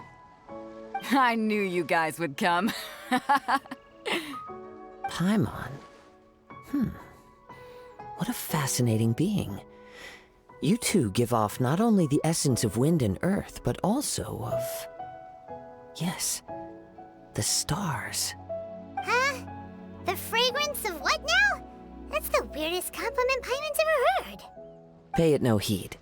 I mean only to say I am certain that it is by fate, not chance alone, that we should meet. And that gives our encounter meaning. You're not far off, but they go by a different name in Inazuma. I prefer other means of entertainment. This young man is Kaidahara Kazuha, a temporary addition to my crew for reasons I won't bore you with. Occasionally he opens his mouth and flowers come out instead of words. With this fine ship and the soft sea breeze, would it not be romantically irresponsible of me not to acknowledge it with a line or two of poetry? Oh, I can't argue with that. Okay then. Once the clash is underway, I'll give you a chance to perform. Only if the mood takes me, of course. Poetry for poetry's sake tends to lack meaning. Hey, you don't want to pass this opportunity up too easily. Especially seeing as our great hero here might be in attendance. Oh, wait a minute. What's the clash? Also, just to clarify, by great hero, do you mean... Huh? I thought you might be here to sign up. You're telling me you've never even heard of it? The Crux Clash is a martial arts tournament that I hold. There'll be a whole bunch of folks taking part to showcase their talents. There are two important rules. One, competitors must be renowned fighters. We want those with real martial arts ability, not just people taking part for the fun of it. So, you've got nothing to worry about there. I don't think there's anyone out there who hasn't heard of you. Two, you can't take part if you've got a vision. Otherwise, things get a little one-sided. You must be feeling confident, but you might want to watch out. There are a few crouching tigers and hidden dragons lurking around in Liyue. And with Liyue's savior taking part in the tournament, now that's gonna turn a few heads. I think we can expect a healthy turnout this time. But we didn't come here to take part in a martial arts tournament. Well, before you dismiss the idea completely, you might be interested to hear that the prize this time round is particularly sought after. Get this. It's a masterless vision. Supplied by myself, as a matter of fact. If the tournament champion can reawaken that vision, it belongs to them. Is there really such thing as a masterless vision? When a vision bearer dies, the light in their vision will fade away. But the shell that housed that light remains. As for whether this shell has any practical application, well, this remains to be seen. But my intuition tells me that while it remains in the world, it may just be possible for someone else to inherit it. Yep, and the way I see it, a vision is a badge of recognition from the gods. So if anyone's able to rekindle it, it's gotta be an individual of exceptional strength and talent. Organizing the clash is my way of uncovering hidden talents. And hopefully this time, getting a vision to glow again. So if you don't have a vision, this is the perfect opportunity to get your hands on one of your very own. Yeah, we're interested in getting to Inazuma, not fighting in some tournament. Inazuma? You want to go there? Well, why didn't you say so? Inazuma, no sweat. In that case, if you win the tournament, I'll give you a choice. Masterless Vision, or a ticket to Inazuma aboard the Alcor. Up to you. You just want her to take part in your tournament! What's wrong with that? The more talent we have, the better the tournament will be. I couldn't let a competitor like you fall through the net. What are we gonna do? Looks like we pretty much have to do this tournament if we want to get to Inazuma, huh? Great. Then let's get you signed up. Head to the tournament arena in Guyun Stone Forest. Kazuha and I will be over soon. It seems like it will only be a matter of time before the answer is revealed.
Before we sign up, let's see who the other competitors are.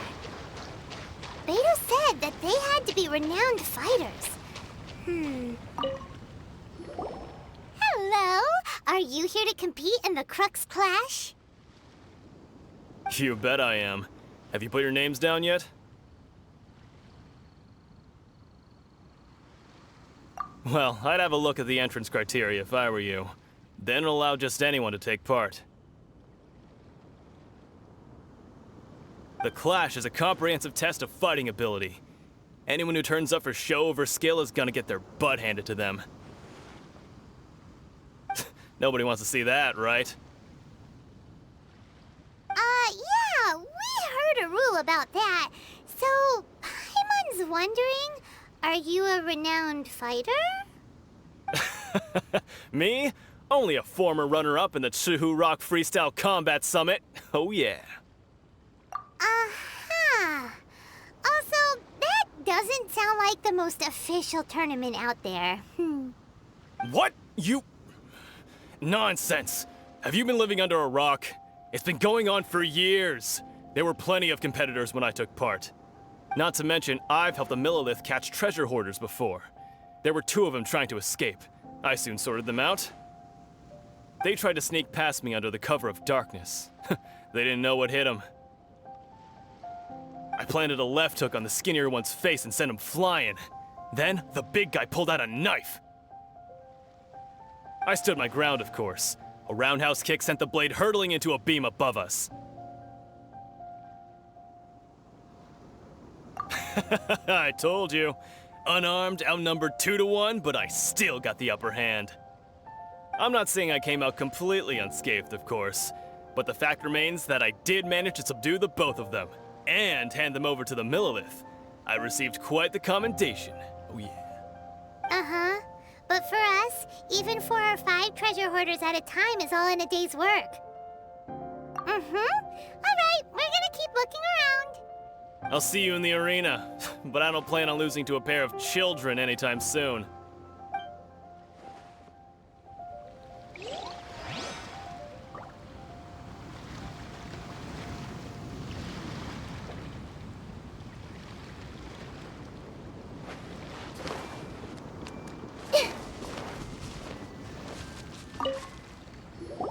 Hey, youngster.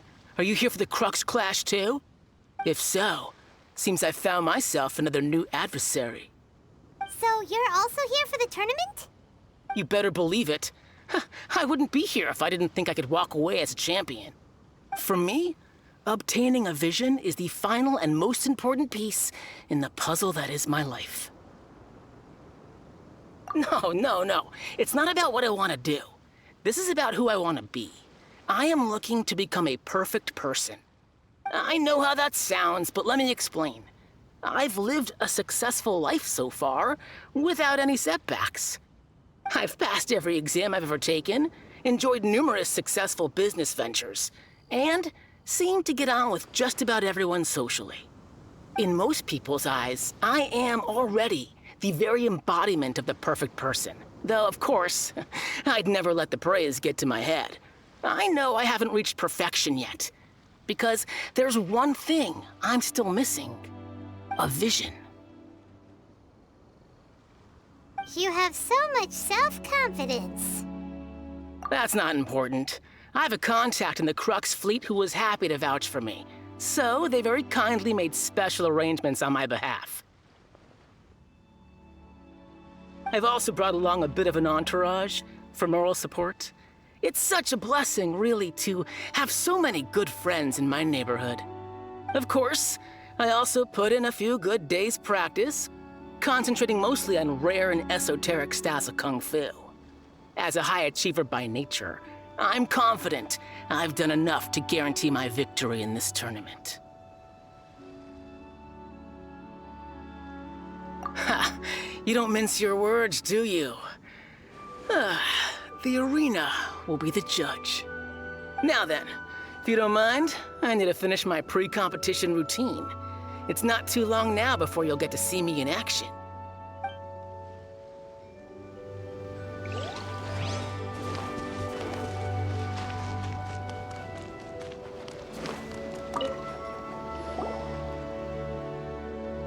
Hi there! Are you here for the Crux Clash too? That's right. Nothing beats real-life combat for honing your skills. That's what our master taught us. But this tournament is more than just a chance to put training into practice. It's also a chance for us to obtain the masterless vision. Exactly. With a vision, we'd quickly become our master's top students.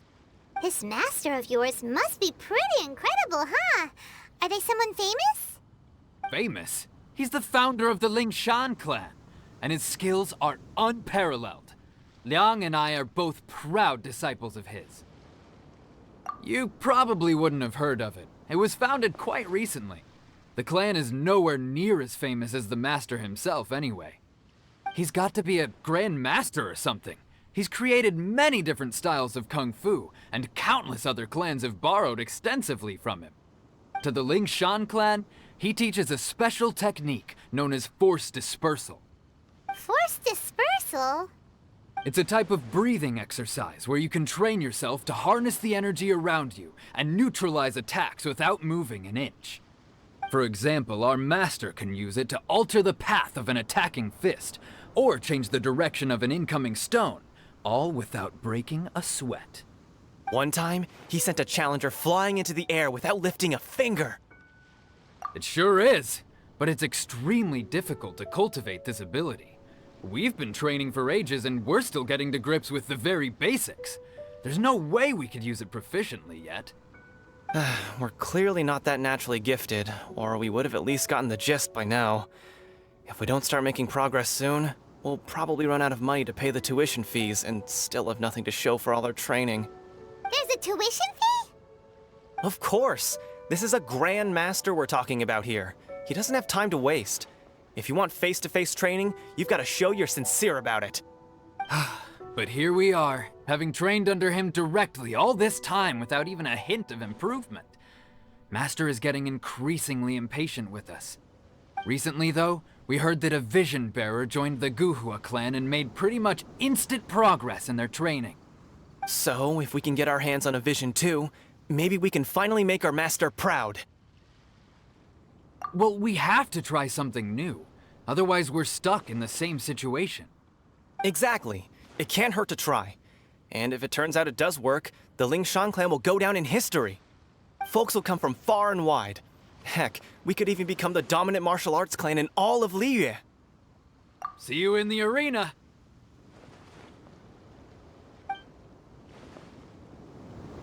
So, to recap, we're up against an inflated ego, some gullible guys paying way too much for their kung fu classes, and another guy who's just really average. Seems like you've got a pretty good chance of winning this thing. Come on, let's go sign up. Chinksa Village Arm Wrestling Champion, huh? All right, you're signed up. Next, please. What's your name? Wait, aren't you? Did I hear that right?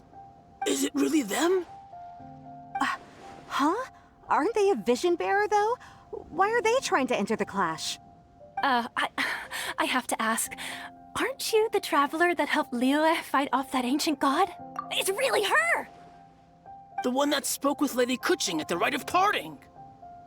Oh, I wonder if I can get her autograph later. I trust you are aware that only those without visions can enter the tournament? Really? But from what I've heard, the things you're capable of in combat are nothing short of extraordinary. You walk into the most dangerous situations imaginable, face off against all sorts of monsters, even the Fatui, and always come out on top. Yep, she still doesn't have a vision, though. See for yourself. My apologies. I didn't mean to be rude. I'm sure a great hero like yourself would have no reason to lie. Now, could I ask you to provide a few claims to fame? It's just a formality for you, of course, but I have to make a record of competitors' achievements as part of the sign-up process. So far, I've got defeated the ancient god Osile, so that's one. Do you have any others? Yeah! Also, don't forget to mention that the previous battles include, but are not limited to, Storm Terror, Dvalin, and Fatui Harbinger Child. Whoa! Might as well declare her the champion already. I wonder if it's too late to withdraw. Okay, that's plenty. Actually, this is the most dazzling track record I've ever seen. By a long shot. Right, your registration is complete. Now, a brief word about the prize. A great hero such as yourself can surely only be here for one thing. To win the tournament and claim the grand prize, namely, a vision. Oh, we're not here for that. We're here because Captain Beidou promised to take us to Inazuma if we win the tournament. There's another prize, too? Oh, first I've heard of it. Beidou must have upped the stakes this time to attract top talent. But why would anyone want to go somewhere as dangerous as Inazuma? I see. So, I take it you discussed your terms with Beidou in advance, then? Well, I'm sure a great hero has an important reason for being here. Anyway, the qualifying rounds are about to begin. I'll leave you to your preparation. Hey, so Paimon's thinking about that whole no vision bearers rule in this tournament.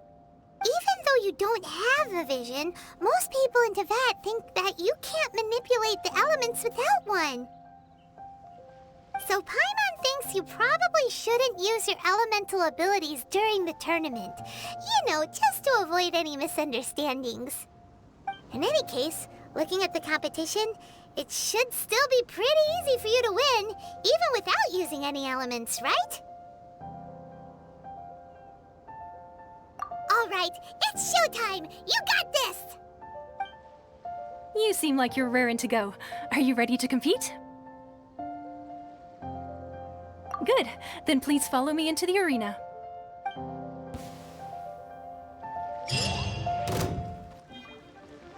Our next competitor is seen by many as the favorite to win this tournament. Her first bout begins now! You? What a strange guy. Why was he so confident to begin with? Well, now that we've won, let's go and see Beidou. She'll probably have something to say to us.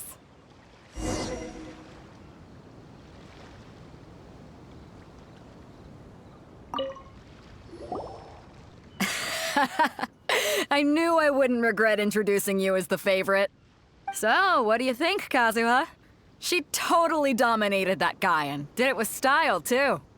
Impressive. But I also observed our favorite exercise some restraint, as if to protect the opponent from serious harm. Well, I fought my fair share of battles, both big and small. And I say, after the show she put on just now, she's more than convinced me of her ability. So come on, we all know you've got a wide vocabulary in there. Can't you spare a word or two to congratulate our up-and-coming champion? All right.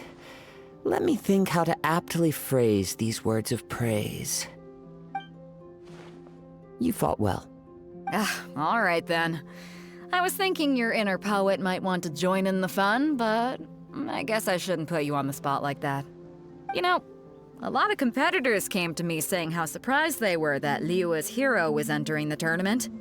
And since you signed up, we've had many others do the same, with more than a few top-tier fighters among them. I'm sure lots of them are here to find out how they stack up against you. Well, since everyone sees you as the one to beat, I figure I should start treating you that way too. For one thing, we don't want you wasting all your energy in the early rounds fighting people who are well below your level. Not to mention, you must be itching to fight someone in your league too, right? So, I'm putting you straight through to the semifinals. Huh? But we only just started the qualifiers. Seems like a crazy system if we just skip straight to the semifinals. This is how Captain Beidou works. You won't persuade her otherwise. Besides, at your level, you would have made it to the semifinals anyway. Huh. To be fair, Paimon was thinking that too. All right, I'm gonna watch some more of the tournament. If there's any potential contenders for you out there, I want to know who they are and what they're about.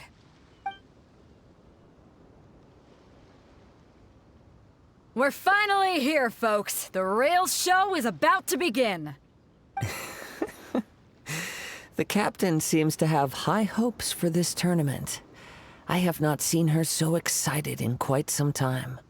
Your opponent has fought many rounds to get to the semifinals. This makes him a seasoned warrior. You may well be stronger than him, but this should not give you cause to lower your guard. Very well. Show me that you are ready to push through the storm that lies ahead. All right, that's enough chit-chat for now. The audience is waiting. Go find the crew member that signed you up. She'll take you into the arena.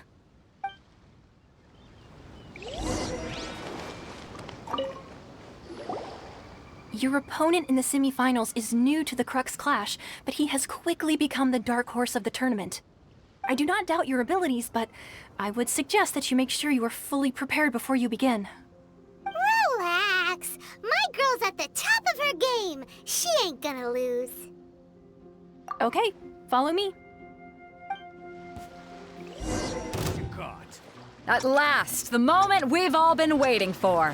The semifinals have begun. Who's it gonna be this time? The hero or the dark horse? I don't care about the prize. You're a strong opponent. That's what I'm here for.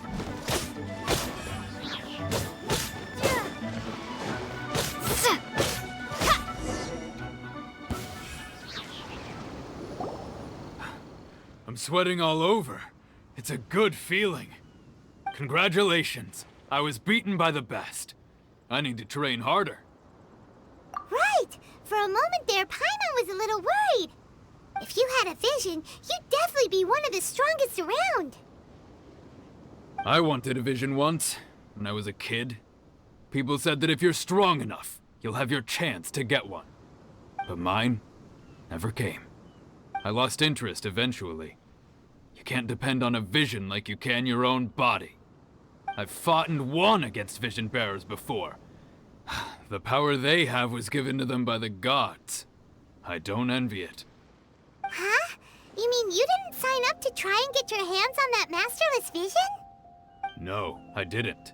I only wanted to pit myself against other fighters and see who was the strongest. Only in defeat can you understand your weaknesses and learn from them. So I'm pleased with today's outcome. I don't often have the pleasure of experiencing defeat. Wow! Now that's true strength talking.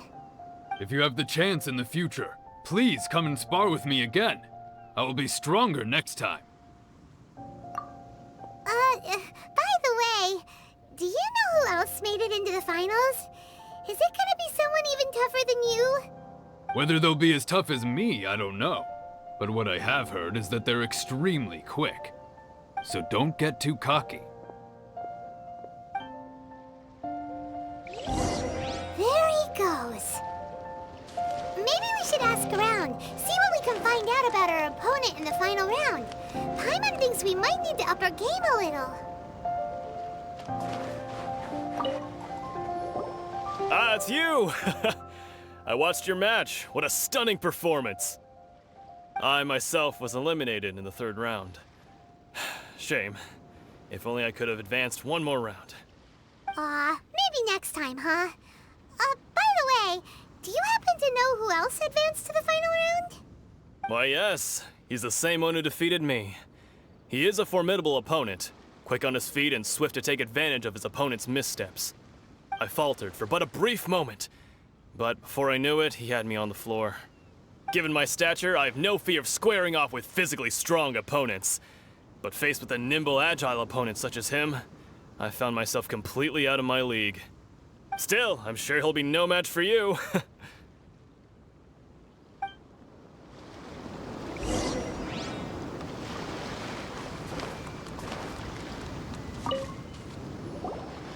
there! Well, where did the other guy go? He tried to use force dispersal to deflect a punch, but instead he took it straight to the nose. There was blood all over the place.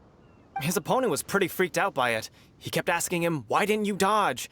But he was pretty much out cold by that point and couldn't reply. "Why don't you dodge?" they ask. Because to not dodge is the very essence of Lingshan clan kung fu.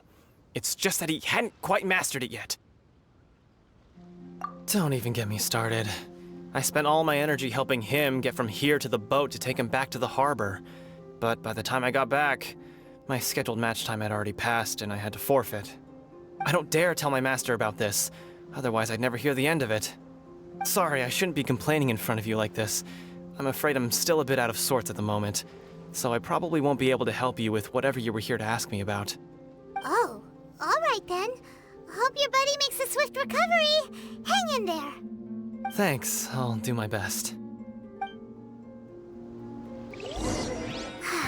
We still haven't got any useful information yet. Maybe we can go talk to Beto. Surely she's gotta know something. You gave an outstanding performance. Truly commendable. I could sense that you're not familiar with bouts of this kind, and it could have cost you the match.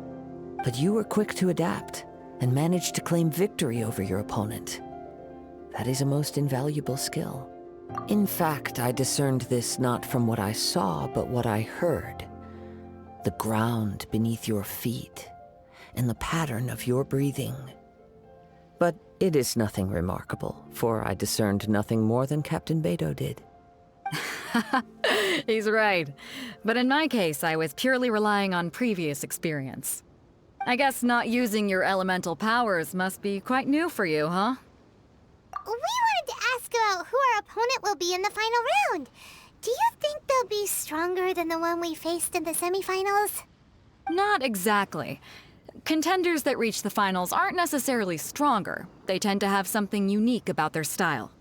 As for the guy you'll be facing, his skill lies in his speed, and he has superior form. It's also obvious that he's seen his fair share of battles. What's the matter? Worried that you've bitten off more than you can chew this time? If that is the case, then I have a proposal for you.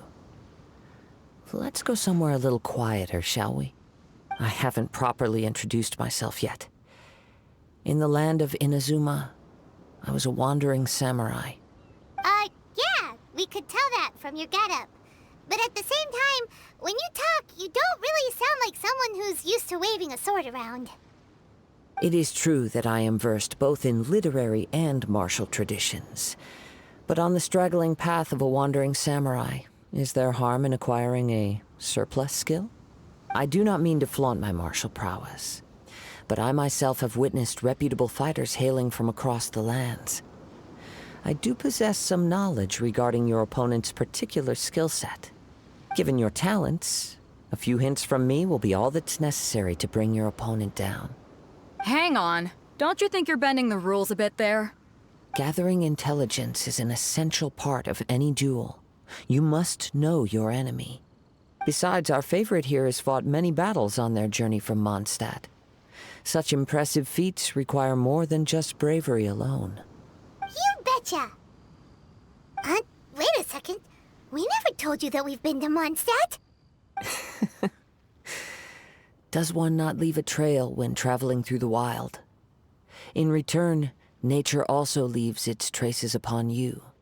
However, there is only so much that can be discerned from these traces. I sense that many things about you elude me still. These are the things I am curious to know about.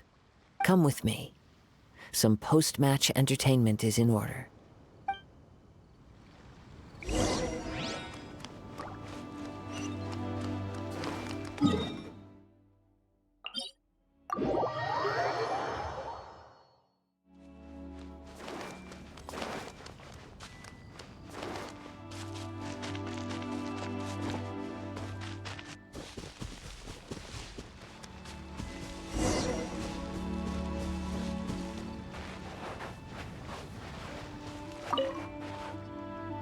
Now that we're alone, let me cut to the heart of the matter. You are skilled in manipulating the elements, and not just a single element, but multiple. Is that correct? Paimon knew that you were hinting at something from the moment we met. You've known all along. That's right. If the other contenders were to catch wind of your elemental abilities, let's just say, it would cause some unwanted misunderstandings. If I'm not mistaken, you share these considerations, given your reluctance to use elemental skills even in the heat of a match. When I talk about that which I see or hear in you, this is not poetic symbolism at play. I mean these things in the truest sense possible. Since a young age, I have been attuned to the tidings of nature. I hear the breath of the wind and the whispers of the leaves. It is things of this nature that I also hear from within you. Nothing more. As crazy as all that sounds, Somehow Paimon still believes you. My humble abilities are negligible compared to your incredible feats. To think a human could wield the elements without a vision, and not to mention your incredibly complex scent, like that of some mysterious being. Hey, stop evaluating us based on our smell! It's weird! Could you perchance enlighten me as to how you managed to obtain your combined elemental abilities? Extraordinary.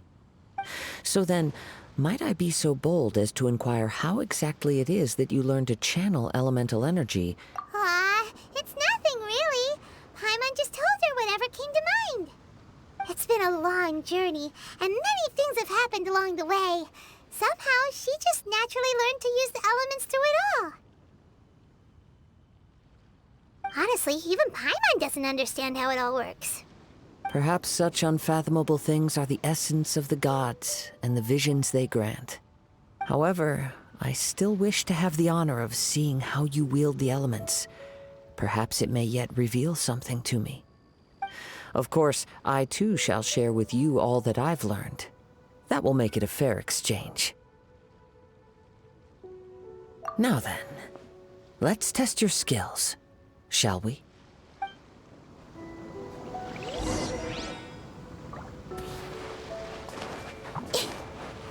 Let's leave her a little. Let's dance. Surrender and I'll be gentle. You? Yeah.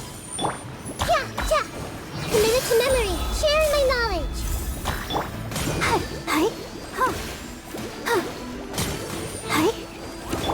Come a little closer.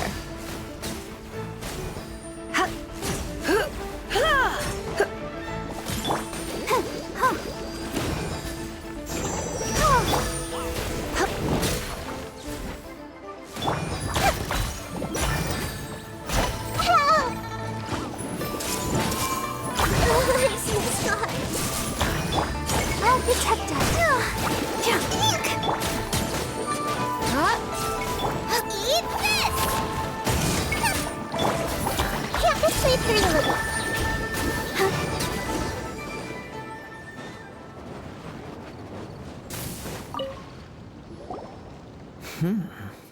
Your skills in battle are truly beyond reproach.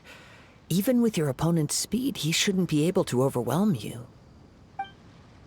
Your opponent is skilled at controlling his breathing and maintaining balance, which enables him to execute moves that many would find impossible. He relies entirely on the element of surprise to defeat his opponents. In other words, as long as you remain mindful of his ability to detect weak points, then his attacks should pose no threat to you.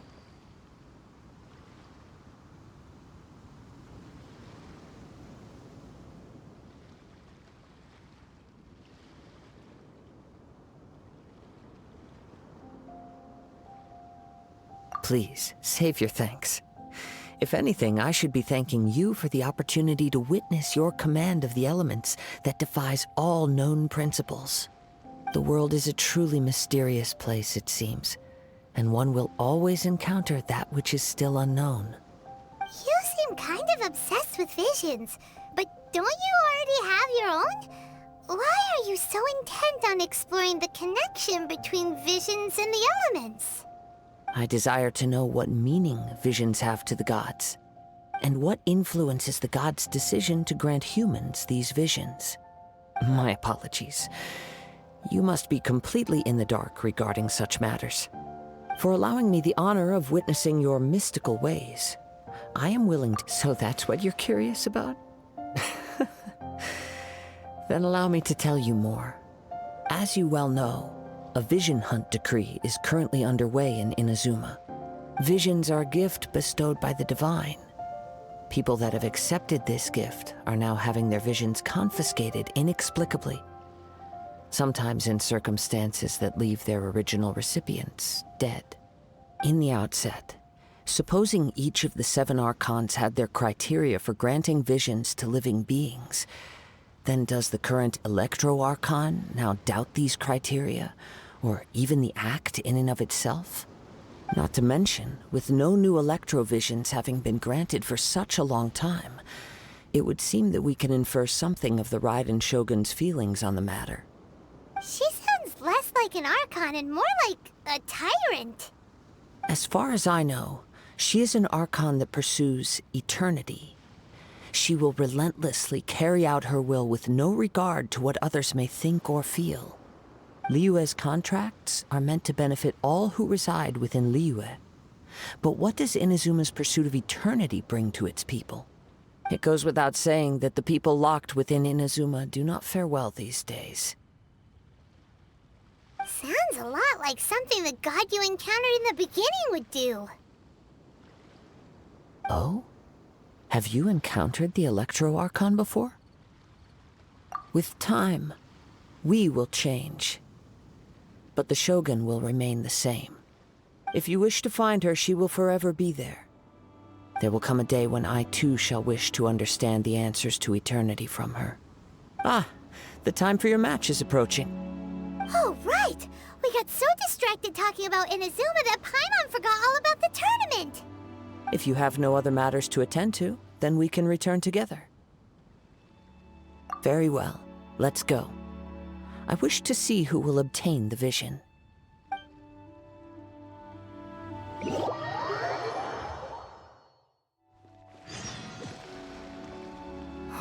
Why isn't he here yet? Never mind. We can start by making your entrance first. Everyone, listen up! Your attention, please! We've reached the climax of the Crux Clash! This is the final match! We've seen many exciting battles today, and now, at long last, the two finalists have emerged. Now, I'd like to introduce our first combatant. Though few have seen her, her reputation knows no bounds. She strikes fear into the heart of Osile, and the mere mention of her name causes even Fatui Harbingers to turn pale in the face. Introducing Liyue's traveling hero! Wow! I've been waiting for this moment. I'm sure everyone witnessed her thrilling match in the semifinals. But today's final round will surely take things up a notch. As for our other combatant, he still hasn't arrived. Oh, come on, what could be taking him so long? You can't just forfeit for not showing up like in previous rounds. This is the finals. Apologies, everyone just sit tight. We've got no other choice. If he doesn't show up, we'll just have to postpone the match. Wait a moment. Something doesn't seem right about this. Captain Beidou, perhaps we should check on the prize. Traveler, come with us.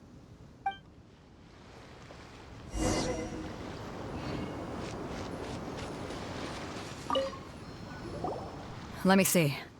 It's gone all right. The vision is missing. Huh? Did somebody steal it? Who would dare do such a thing in broad daylight? We don't know when it was taken exactly. I never thought that someone here would have the guts to cross Captain Beidou. No need to worry. Even the craftiest sleight of hand does not escape nature's watchful gaze. The culprit has only acted recently. They will not have gotten far. The vision was the prize that I had offered, and it was my responsibility to look after it. I will be certain to get it back. Well, if you insist. I'll leave the matter to you then. I'll stay here and try to offer some explanation to all the spectators that came to see the match. If you would, please come with me. But we're on an island. Where could he have possibly run to? Come with me. I can sense the winds are coming.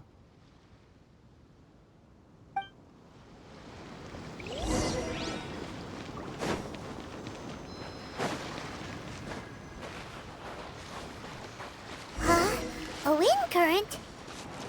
The winds have come at an opportune moment. Let's seize this chance. Ride the winds upward. From there, we can continue our search for clues.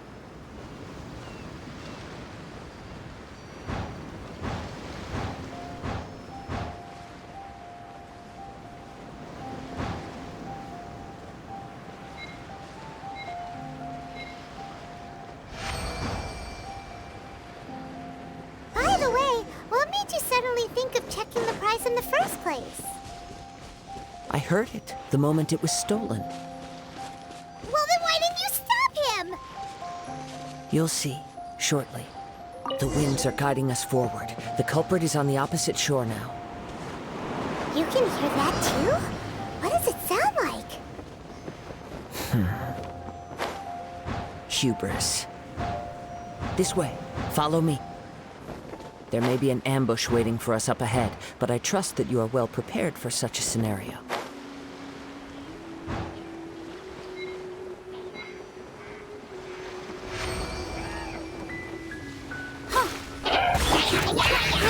Grow, the Temple of Wisdom!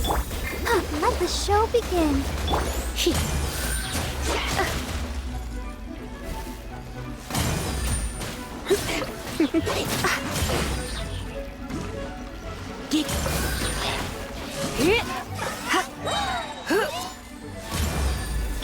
Nice and spicy!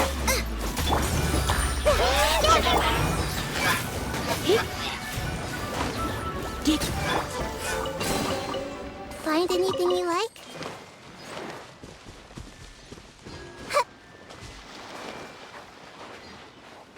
Hoarders, they're here! Get them! Treasure hoarders, just as I expected. In which case, please stand back. Let's spark things up a little. Minute. Go, Barb! Go!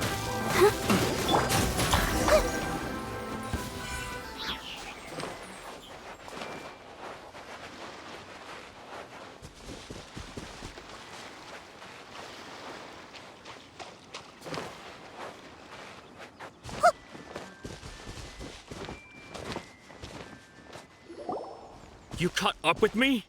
How is that possible? I had even prepared a boat to ensure a quick getaway, and still you caught up to me! No boat could ever match the speed of the wind. The wind? What are you talking about? Oh, I get it. Your vision. Drat! If I only had a vision! Or, if I could activate this one, then you'd never be able to catch me! This has nothing to do with visions. You may be skilled at vanishing from a crowd, but it seems you know precious little about how to conceal yourself from nature's gaze. Additionally, your chosen escape route was flawed for reasons that are too numerous to go into, and on top of that, I could hear your boasting and proud laughter in the wind as I was pursuing you. In other words, you failed to meet any of the basic criteria for a grand heist, namely speed, stealth, and style. You... But most disappointing of all is the state of the vision in your hand. It appears that the vision doesn't respond to human desire indiscriminately. Fine. I admit it. I've had my eyes on this vision for quite some time now. I decided to register after hearing that this fighting contest was full of a bunch of lousy fighters. I fought my way to the finals and... Aha! So you were supposed to be our opponent! I'd intended to win the contest through skill alone all along. But then you showed up. After watching the semi-finals, I knew that I didn't stand a chance. But I wasn't about to give up on the vision so easily after coming all this way. Since there was no use in trying to face you in the match, I decided to put my skills to good use while everyone's attention was on you and Beto. I was convinced I prepared thoroughly for my escape, but somehow you still managed to catch up to me. After all I went through to get it? I think not.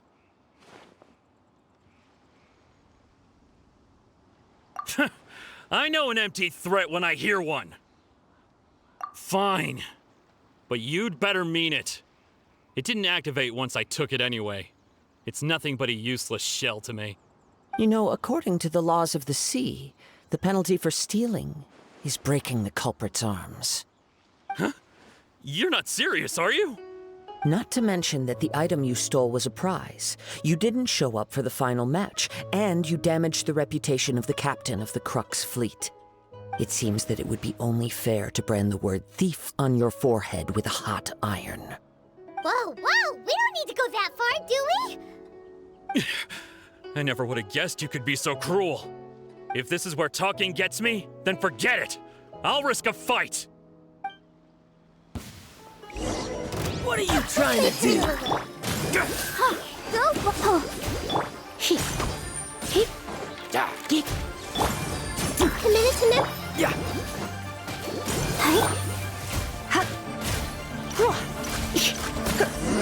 Just a temporary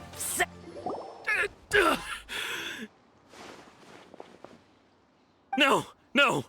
Do what you want, but please, don't brand my forehead, please! He has persevered to the bitter end, and now death looms near. Yet still the gods do not bestow their favor upon him.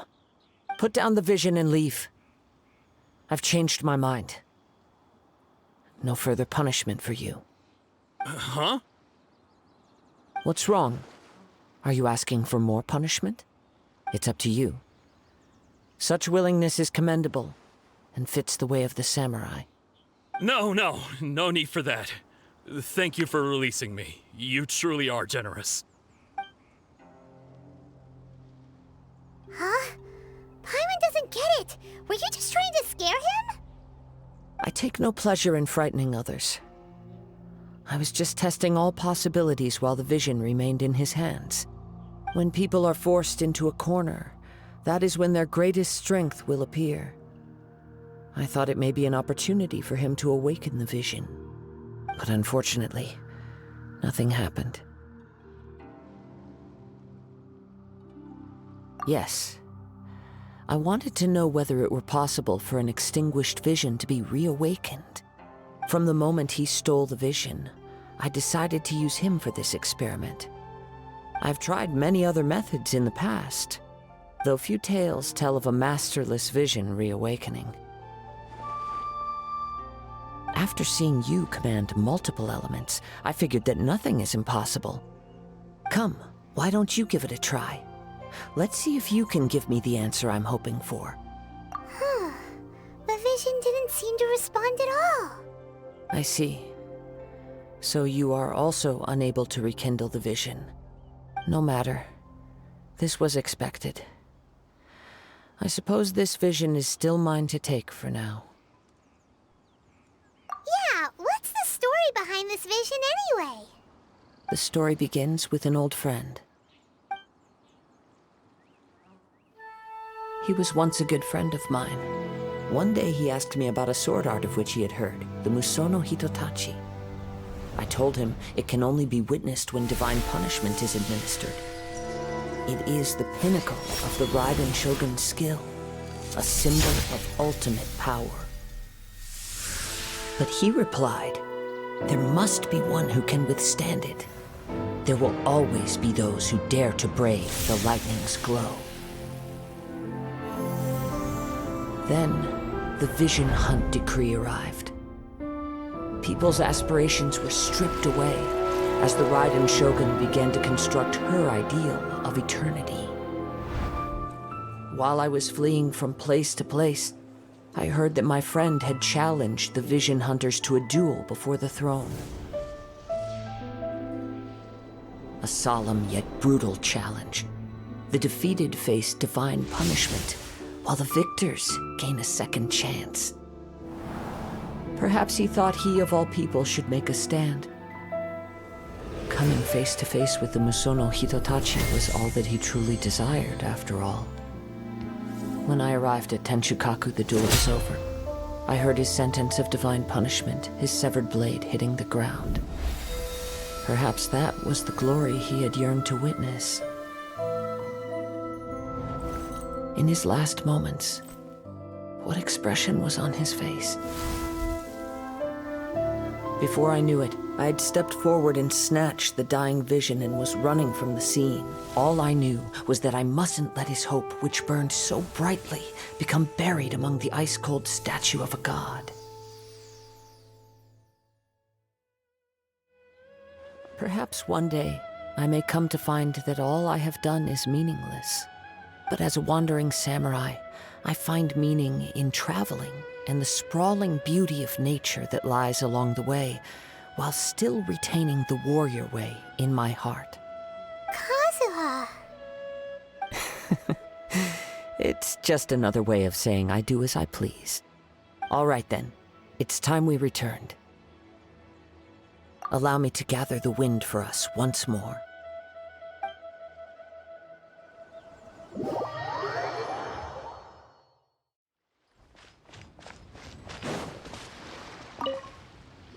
Huh? Did Beto leave already? Maybe she went back to her ship. If you're looking for the captain, she was summoned by Lady Ningguang.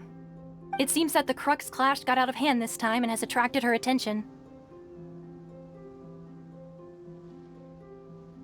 Captain Beto was muttering something about Ningguang being a stick in the mud as she headed off to Liyue Harbor.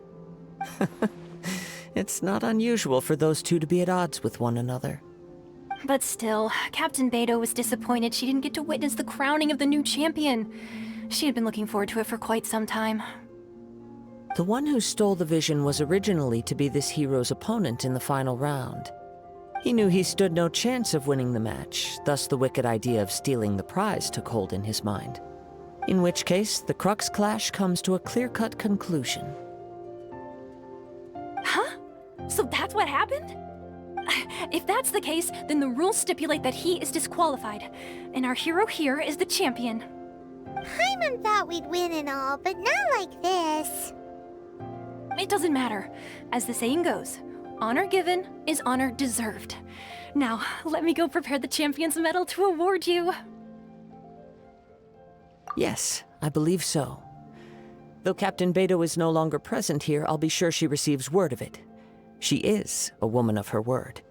But the voyage to Inazuma is a treacherous one. You will be plagued by a perpetual tempest the entire trip. In fact, the relentless rain and wind are also an embodiment of the Raiden Shogun's will to close the nation.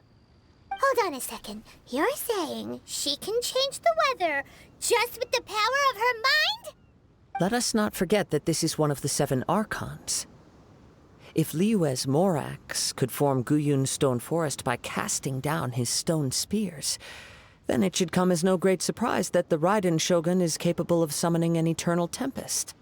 Suffice it to say that if you wish to journey to Inazuma, the Alcor will need some time. You will be notified once all the preparations have been made. In the meantime, I intend to embark on a journey of my own. I will travel all across the vast lands of Liyue in the hope of finding a way to reawaken the vision. Paimon believes you'll find a way for sure. Thank you. May both our journeys prove meaningful. One final word of warning. The part of your journey that lies after the storm may well prove to be the most arduous.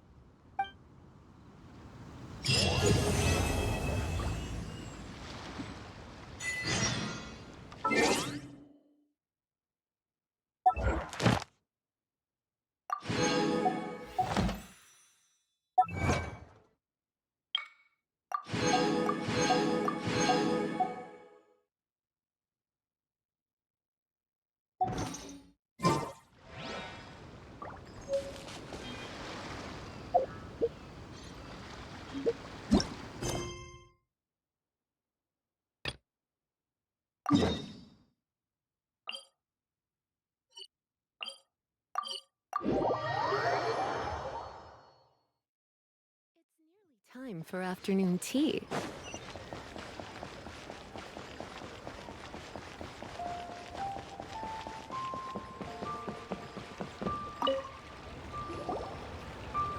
Ad Astra Abyssosk.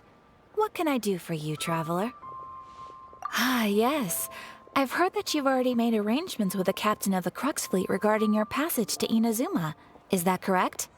Now that I think about it, it's been quite some time since I last visited those lands. Unfortunately, I don't have any current intel that would be worth sharing with you. There you are. You're the traveler that Beto will be taking to Inazuma, right? The fleet is nearly completed reprovisioning. Once the crews have taken a head count, we can get underway. Captain Beto sent me to come get you. We'll weigh anchor as soon as you're aboard. Seems Beto is the captain of her word. Of course! There are many things that the captain insists upon. I'm sure you'll see for yourself once you're on board. So you'll be heading off then? I suppose congratulations are in order. Whether the journey before you leads to the heights of the heavens or the depths of the abyss, each step you take is another achievement. Until we meet again, Ad Astra Abyssosk. Oh, it's kinda hard to say goodbye now. We practically see each other every day. Well, if that's how you feel, why not come and find me when you arrive? I'll be awaiting you on Narukami Island. So there's another Catherine in Inazuma? See? There's no need to get all sappy now. Well, I guess it's time for you to bid farewell to Liyue Harbor. Now that I've delivered my message, I'll be heading back. The ship is currently anchored off of Guyan Stone Forest. Okay, thanks for coming all this way to let us know. Just following orders. I'll see you two aboard the Alcor.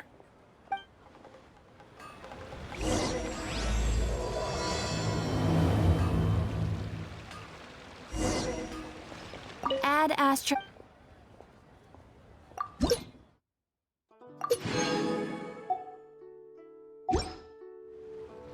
Ad Astra...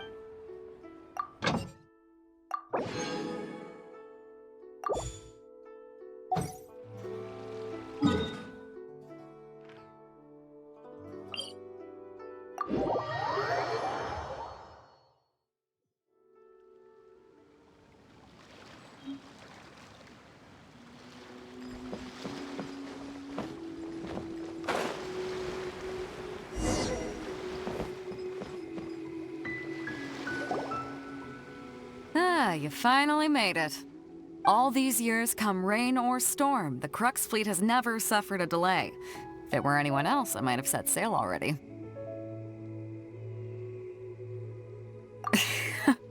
Don't look too serious, I'm only joking. You're just on time. The crew have just finished making final preparations. Well, now that everyone's here, we set sail for the land engulfed by storm and tempest. The nation of eternity. Anchors away!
Oh, hi there.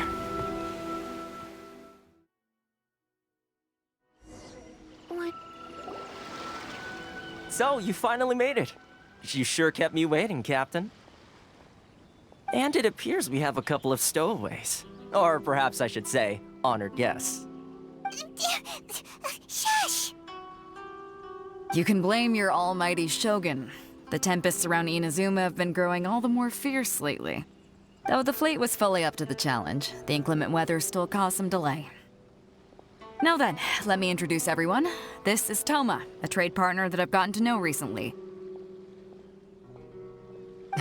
You don't know how long I've been waiting to see you. Toma, these two are...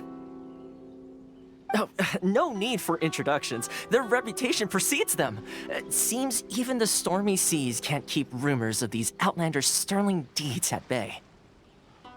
Oh, it's sure nice to hear you say that. With any luck, it'll give you a head start here. Toma's resided on Rito for quite some time now. It wouldn't be going too far to say he's the fixer around these parts. If you run into any problems here, just talk to Toma. But if he tries to pull any moves on you, I'll be sure to deal with him personally the next time I'm around. No need to worry. I'm sure we'll get along just fine. Good. Then if it's all settled, I'll be going. I wouldn't want to be caught with my sails down here. I do have a wanted fugitive on board after all. Oh, right. Kazuha. Until next time, traveler. Remember to give it your all, no matter what perilous storms you may encounter. Fair seas, Captain Beto. Bye-bye!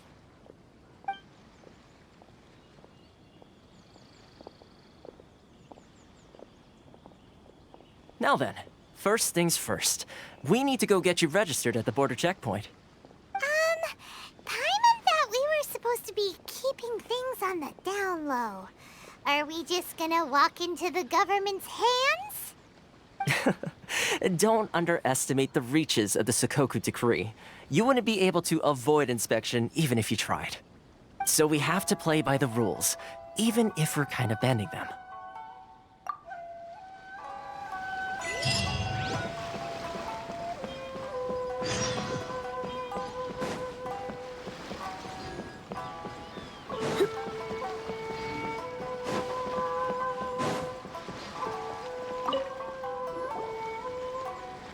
Hello?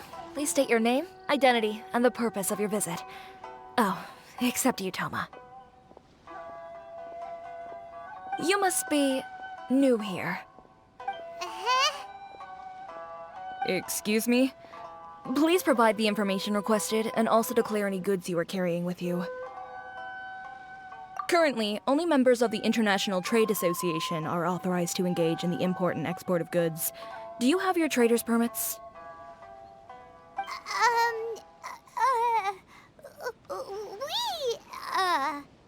My apologies, but I'll have to ask you to... Here are the entry papers, for your kind perusal. What? Take your time. No rush or anything. I just wanted to see what you'd say. Sorry about that.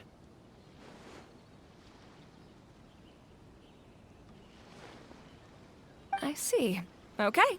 Your papers are all in order. Welcome to Rito. Phew. So, where do we go next? The Outlander Affairs Agency. They only check entry permits here. If you want to remain on Rito, there's a process you have to go through with them. Sheesh. So it is super strict, just like everyone says. Well, let's not forget that to everyday folk in Inazuma, people from everywhere else are referred to as outsiders. As the word suggests, Outlanders aren't very welcome in Inazuma with the Sakoku Decree in force. Not even on Rito, where they've established an outsider settlement. I like how you think. I've got a feeling we're going to get along very well.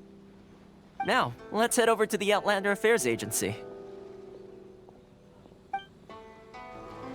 Most of the current rules were put in place by the administration of Rito, the Kanjo Commission. The Kanjo Commission?